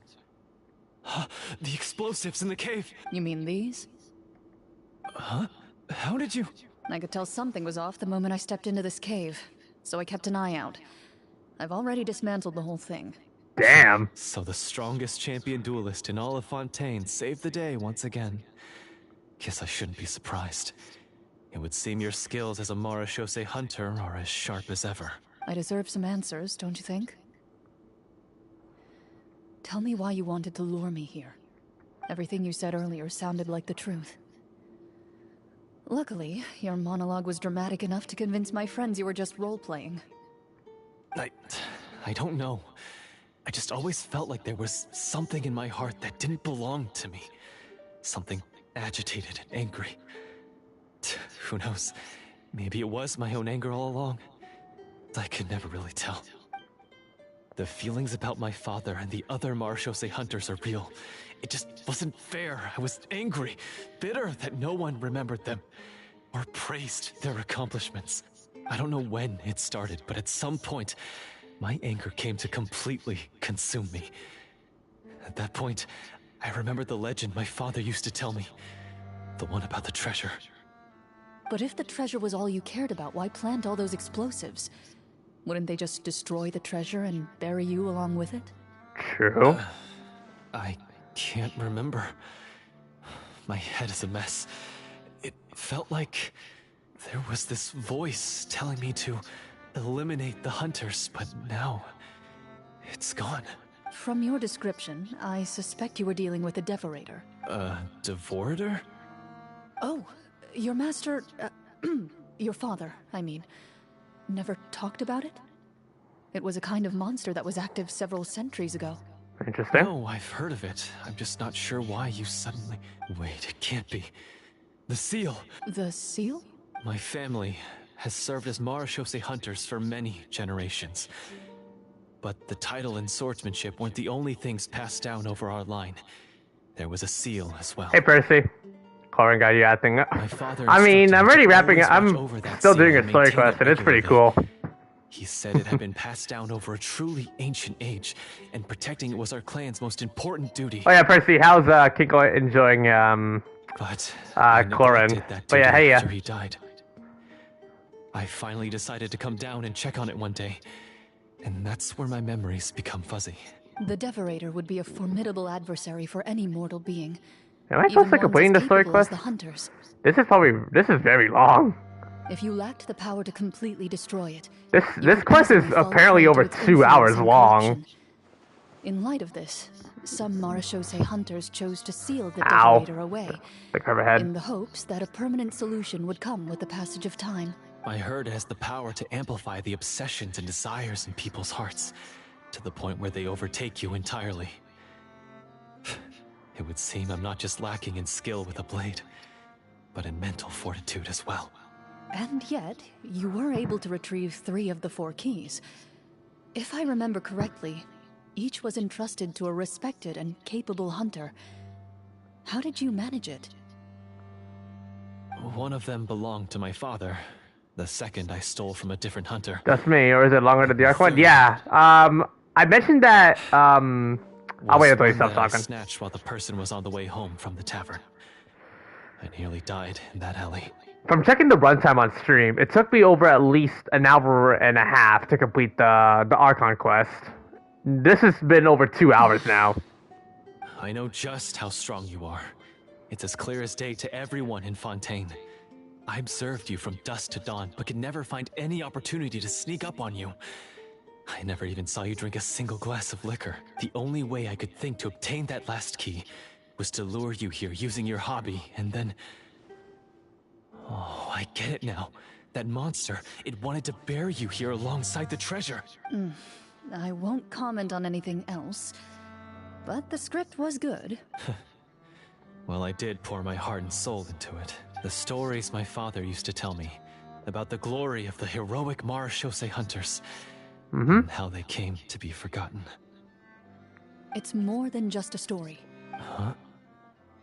You're proud to be a hunter. You're still holding onto that part of yourself, no matter how small. I have done so many despicable things. I have nothing to be proud of. Then explain the purpose of the evil sorcerer in your story. Isn't he the true antagonist? The one who sought nothing but his own gain, and used the people as pawns to attain it? In your heart of hearts, he was the one you truly wanted to defeat. But I've already tainted my sword. I no longer have any right to... Wake up, Florian. Remember how you introduced yourself earlier. Do you really think the hunters acted out of a desire for honor and glory? Or to be loved and acknowledged by the people? What did your father teach you about our order? Look at yourself in the reflection in the water. You do not wield your sword for yourself, but to protect those you serve. There's nothing special about a blade. It's the intentions of the wielder that matter above all else. Do you still not understand? Even after seeing the treasure for yourself? The contents of that room, they represent the true legacy the hunters left behind. You're right. I am a Marachose hunter. It's time for me to redeem, to finally serve. Oh yeah, Percy, how's the full power Clorinde? I Having wouldn't fun? be so quick to push aside the need for redemption. I know. That's a charge I won't bother to defend myself against. Good. Then, come with me, and help me see the script through to the end. Huh? See the script through to the end? But there's no more script left. Never finished it, huh? No, I mean, I wrote the script with the sole purpose of luring you all here. There was no reason to write beyond this point. Then we'll just have to keep writing it. The evil sorcerer still needs to be defeated. You mean the Devorator? Are you saying I have to make up the rest of the script as we go along? Is that really so hard? You've already written most of it. Surely you can write an ending where the hunters win and justice prevails. I'll be there to help you too. You aren't afraid your party will fall into danger? I know what my friends are capable of, and they're all quite skilled. Besides, I need their help. Then, are you going to tell them the truth about all this? I don't intend to spoil the fun. Sometimes, protecting dreams and fantasies is more important than exposing the truth. Don't you think? Yeah. Time to meet up with the others again. Moving. This is faster than Yeon for some reason, believe it or not. That skill, if you count the distance travel. Which, wow. They're back. I have to, like, talk to Sora about it, though. That took a while. Ahem! My fellow Marashose hunters, please forgive me, for I have sinned. Tone it down. Sorry. After crossing swords with you and witnessing your courage in battle, I've rediscovered my true self and regained my pride as a Marashose hunter. Oh, do I smell a redemption arc? I confess, I was brainwashed by the evil sorcerer. He asked me to lure you here so he could bury you in this cave. That little... Wait, you're saying all of that wasn't you, but the evil sorcerer? That's right. He's adept at manipulating the hearts and minds of the people. I fell under his influence because I did not possess a strong enough sense of will. Right. And how are you going to prove that you're a changed man? We're not going to fall for the same trap twice. To be perfectly honest, I only came to my senses after seeing the treasure. It reminded me of my father's past teachings. The treasure was actually... The names of all the Marashose hunters from ages past and their weapons? Wait, you already know? Of course. Don't underestimate a veteran role player's exploration skills. Oh, wait, I mean, Marashose hunter Navia's exploration skills. We just finished reading through the content of the stone tablet. That tablet recorded the lives of some fascinating people. For example, this Marashose hunter called Est. She inherited the responsibilities of the Golden Hunter and passed judgment on many people. But in private, she had a very easygoing personality. Her favorite pastime was singing and dancing with her friends, and she was said to have a beautiful voice. So, she was just like you. Oh, you really think so? Well, when you put it that way, I suppose I also have a few things in common with this Walter. Working as an executioner, he supposedly used a countless number of tricks to confound his enemies in battle. Oh, if only I could have seen the feats of magic he pulled off back then. Their lives were all so exciting. You could write so many cool books about their accomplishments. How could they have all been forgotten? Because they chose to be. To hunt monsters that only appear in the shadows, you must also operate in the dark. To be a Marashose hunter is to willingly give up on wealth and fame. Then this stone tablet must have been left behind by their companions. That's right. Few Marashose hunters ever revealed their identity to the public. They always protected the city from the shadows. Pulling off a Batman style play with that. I like it. The only time they spoke of their accomplishments would be at night, when they gathered with their fellow hunters in front of the bonfire to share stories of the monsters slain by their hand. So, this tablet was created not so that the hunters would be remembered by the people, but so that they would be remembered by each other. No wonder this place was so well hidden. You regard the stone tablet in solemn silence. The names of your comrades etched onto its surface serve as a reminder that you are never truly alone.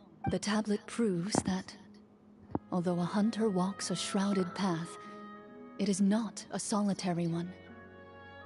There will always be those who walk beside you, a fact that remains as true today as in ages long past. Their legacies shall continue to be passed down from generation to generation. Some of the as the stone onto which their names are carved. Some of the hunters do have both as weapons rather than just the swords.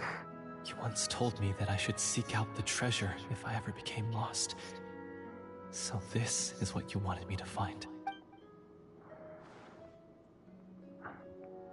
I decided to trust you. Thank you, my friend. You are very kind. No need to use I insight. implore you, everyone. Please give me a chance to make up for all I've done. Allow me to fight alongside you and defeat the evil sorcerer that threatens the peace and prosperity of everyone in this kingdom. Well, I say we let you join. Sounds good to me too. Everyone makes mistakes. What matters is what you do to make up for them. I have no objections, but...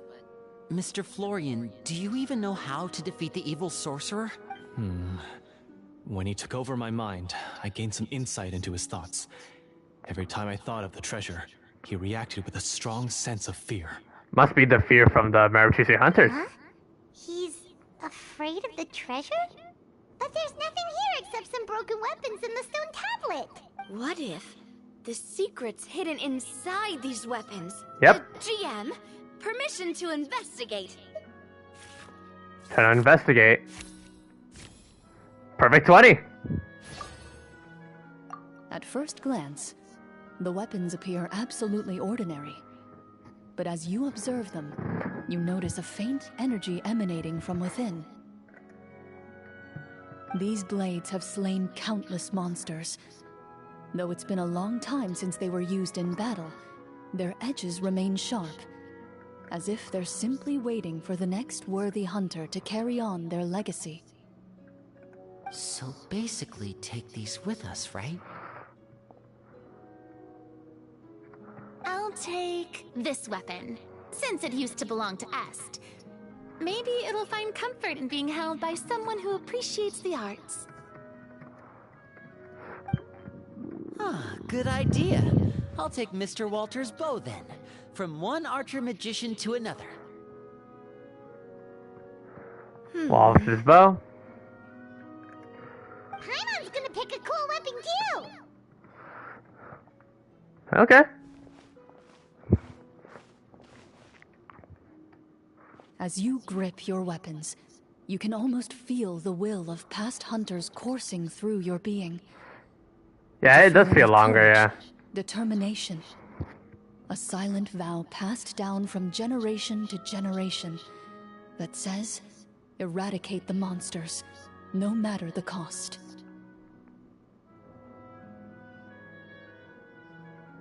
Mr. Florian, do you know where to find the evil sorcerer? I was able to see his surroundings when our minds were connected.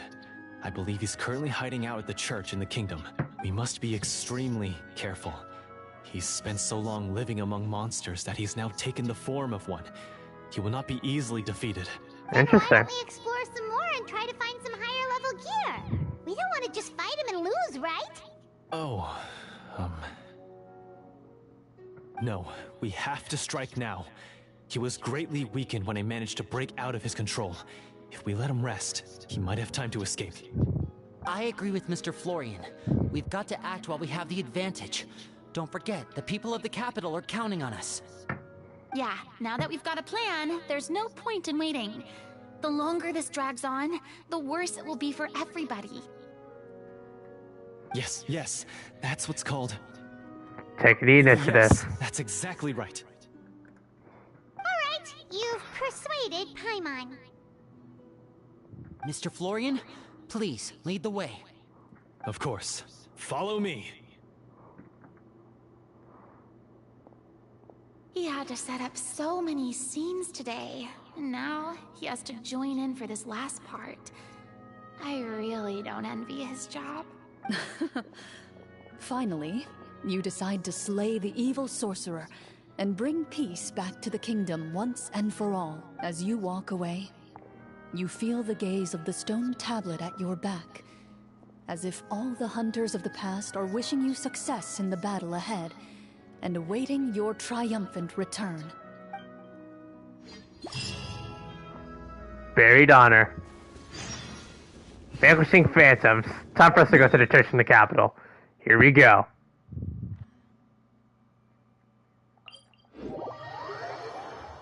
Well, we should be getting close to the end.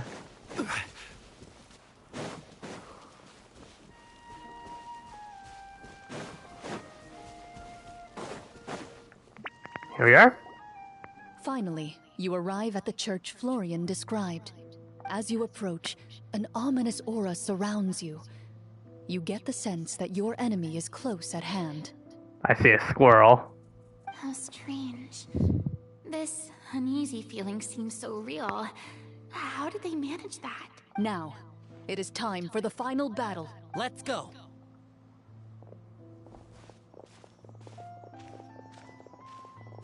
Florian, wait. Okay. What's wrong? I think you should wait outside. You've already been corrupted by the Devorator once, It could easily re-enter your mind and take control of your body. I don't think it's a good idea for you to be this close. If it corrupts you again, it's possible you might take on a new form entirely. That's exactly why I have to go. Why I should be at the very front. You mean... Yes. I intend to lure it into my body. Oh, he's going for a self-sacrifice. That's too risky. If things get out of hand, I might have to kill you. Do you understand how dangerous this is? I understand, but if I do this, you'll have a clear and visible target. The Devorator will have a hard time passing up a chance to enter a body it knows how to control. You won't have to worry about any of your friends being taken over. You're not like me, Miss Clorinde. You're a just and powerful Marechaussee hunter. The monster broke free due to my error. It's only right that I shoulder the responsibility for its destruction. This is...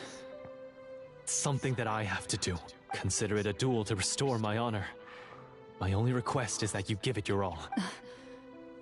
I understand. This is giving like Clorinde some similar PTSD when it came to doing Mr. Callus. Then, as a champion duelist, I hereby accept your request for a duel, and extend to you my most sincere regards. Thank you. The battle is now upon us. Let the Devorator once again tremble under the blade of the Marechaussee hunters. Time for us to enter the church in the capital. Let's go. We're entering the building. Here we are. Here we go, cinematic, guys.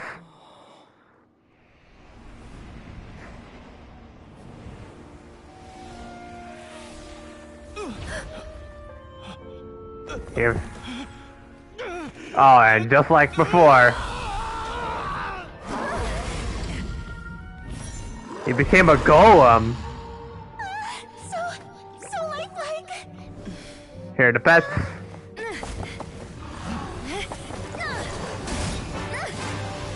Shotgun.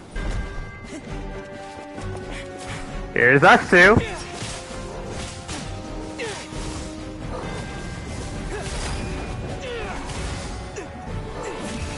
That kick's not enough. Cars. Shotgun in the back. But still. This foe is not invincible. You hold the treasure. The power to defeat it in your own two hands. The treasure? You mean... the names. It's the Marechaussee hunters' names. How are we supposed to... You forget, Paimon? There's still one skill we saved until the very end. Hunters fight not for fame, but to aid the people whenever they are summoned. Walter the Marechaussee Hunter, master of 1,000 tricks, executioner of the Phantom Hunters, I call for aid! The summons. Est, the Marechaussee hunter, inheritor of Cassiodor's will, judge of the Shadow Hunters. Answer my call!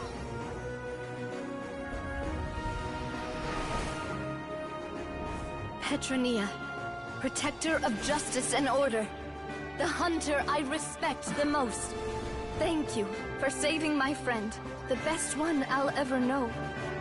Please, lend us your strength.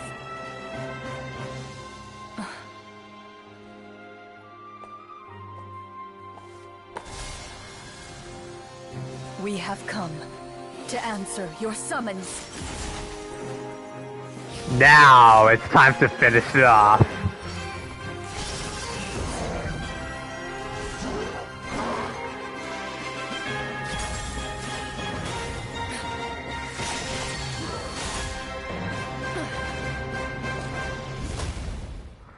Complete. And so, monsters were eradicated. That was good. Sorcerer I like was it. defeated. Oh, there was some lag. Oops. Peace soon returned to the capital. Those in the court. That was a good cinematic. I like by it. the What do you guys think? Also I liked it. recognized the errors of their ways. Some remembered the names of the heroes who saved their kingdom, but others simply continued their lives none the wiser. Such is the story of the Marechaussee hunters, They pursue the phantoms in the darkness and exterminate all who pose a threat. They will always protect the city and those within it, even should all memory of their accomplishments be forgotten by the very people they serve. I'm assuming we've finally reached the end of the script. Yes, you've reached one of the better endings. It's a pretty solid story overall. It was very cool, but what she needs to name the hunter? Oh, that's true. It was just an ordinary adventure at first, but the further we got into it, the more impressed I became with the production and the plot. That final battle especially. All the effects were super realistic. Oh, right. Yeah. Totally.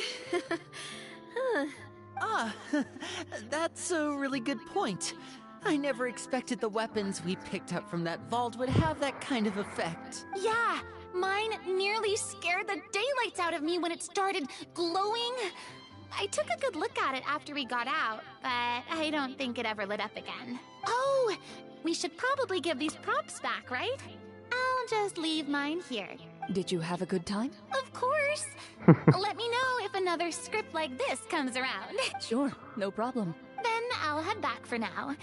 I think I need some time to fully digest everything that just happened. Once Mr. Florian is awake, please pass on my regards to him.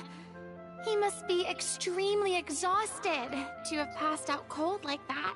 Man literally came out like a bro. Right. He's had a lot to deal with. Well, see you all some other time. Toodaloo! Oh, goodbye, Farina. Ah, she's handing out with her sinister smile. Can I ask now? I think it should be fine, yeah. What in the world was going on back there? So you saw through all of that? That time in the cave when you told us to close our eyes? It'd be weirder if we didn't notice anything. I was dying of curiosity the entire time. I mean, you did a pretty bang-up job of pretending nothing had gone wrong. Farina actually looked like she thought all of it was planned. Guess none of us wanted to be the one to break the illusion. What are you all talking about? I was just playing along too. Oh, wait. Don't tell me Paimon never... Oh, this is all my fault. It's not too late to cover your ears. Here, Paimon, I'll do it for you. Bit late for that, don't you think? You're saying everything that happened back there wasn't actually part of the script? Yeah. It's probably more accurate to say this was never a real scripted story to begin with. What? So loud. My head. Hey, you! Get up right now and explain yourself! Pop it in right in front of his face. No shaking, please! Oh, my head. Florian explains the truth to everyone. Did Paimon just hear that right? You guys made up that whole last part on the spot? It's not nice to lie to people, but Paimon's gotta admit, that was a really good story, Florian. Oh, and nice improvisation, Clorinde! Yeah, it was like watching a magician improvise a spectacular magic trick after forgetting an important prop. If Paimon knew something was wrong with that vault, she would have floated straight in the opposite direction. Everything was under control. Good. As if you've ever described a situation as being out of control. I'm pretty sure any situation you consider to be easy to handle would scare a reasonable person half to death. Guess I'm just used to it. You must run into a lot of unexpected situations then. That explains why you're so good at coming up with things on the spot. As for you, Florian... I know there's no excuse for what I did. I'll turn myself into the guards at once, confess my crimes, and accept any punishment that comes my way. I would say you've already suffered more than enough. What? You may have been blinded by fame and fortune in the beginning, but your actions during the final battle had proven you to be a true Marechaussee hunter. Yep. You'll be far more used to the city above ground than below. Your job as a hunter is more important. But... Of course, you'll still need to take the keys and pay a personal visit to the 2 hunters you wronged. Prepare to accept any terms they give you as well. Yes, of course. As far as I'm concerned, though, your showing in the duel was enough to prove your honor. Then I'll do exactly as you said. I'll go return those 2 keys right now. Thank you so much, everyone. I'll do my best to prove myself worthy of the second chance you've given me. I swear this on my name and honor as a Marachose hunter. Until we meet again, everyone. Until we meet again, Florian.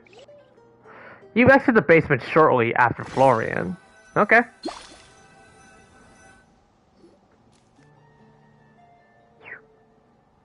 Speaking of Marachose hunters, what should we do about the treasure in that cave? Leave it be. Are you sure?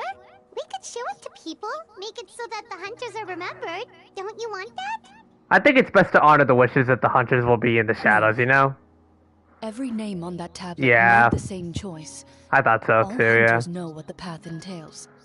I am no exception. My identity as a Marachose hunter is not something I need people to remember. I wish only to be recognized as a champion duelist. Right. Nothing more. That's certainly very different from the path of a magician. Still, I admire your decision.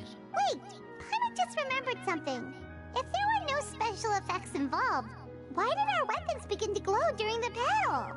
That's because the Marachose hunters of ages past would often imbue their weapons with special enchantments to suppress the monsters. Whenever a monster was nearby, their weapons would start to glow. Oh, so that's why they had an effect on that guy near the end.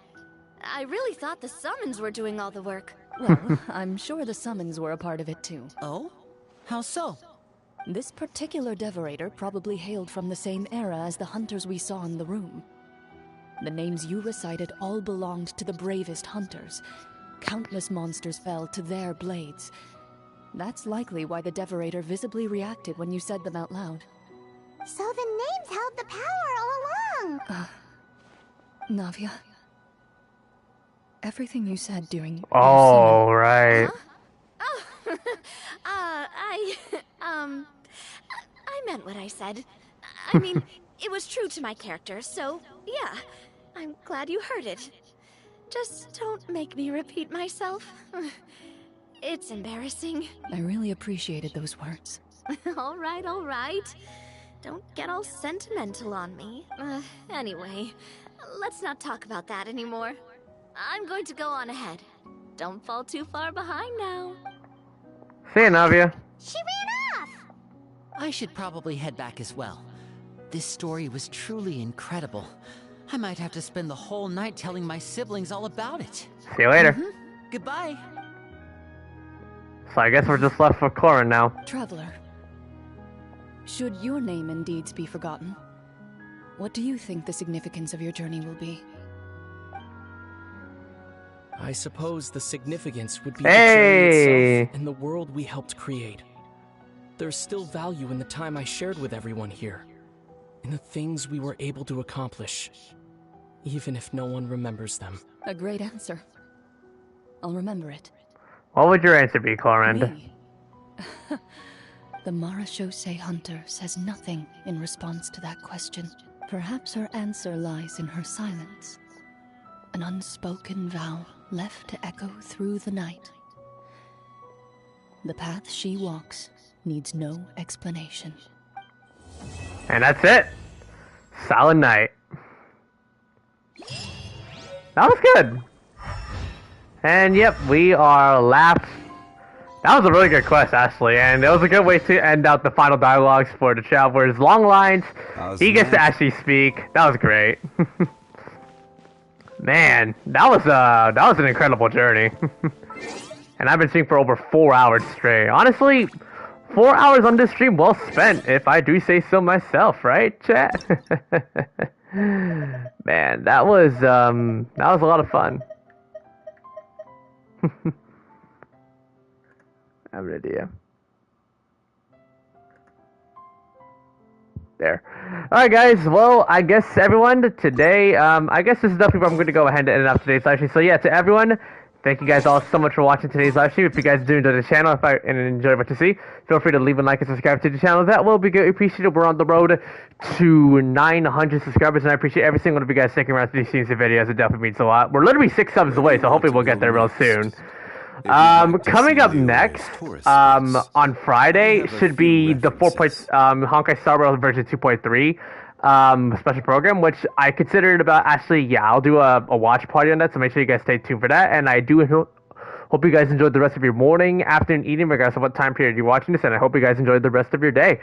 Yeah, as mentioned before, 4.7 is finally here. The brand new Dainsleif and Clorinde, well, besides Dainsleif, the brand new Archon Quest as well as Clorinde Story Quest is now available out, so you guys are able to finally take access of the brand new 2 story quests, and I'm really happy to have played the story quests on stream for you guys.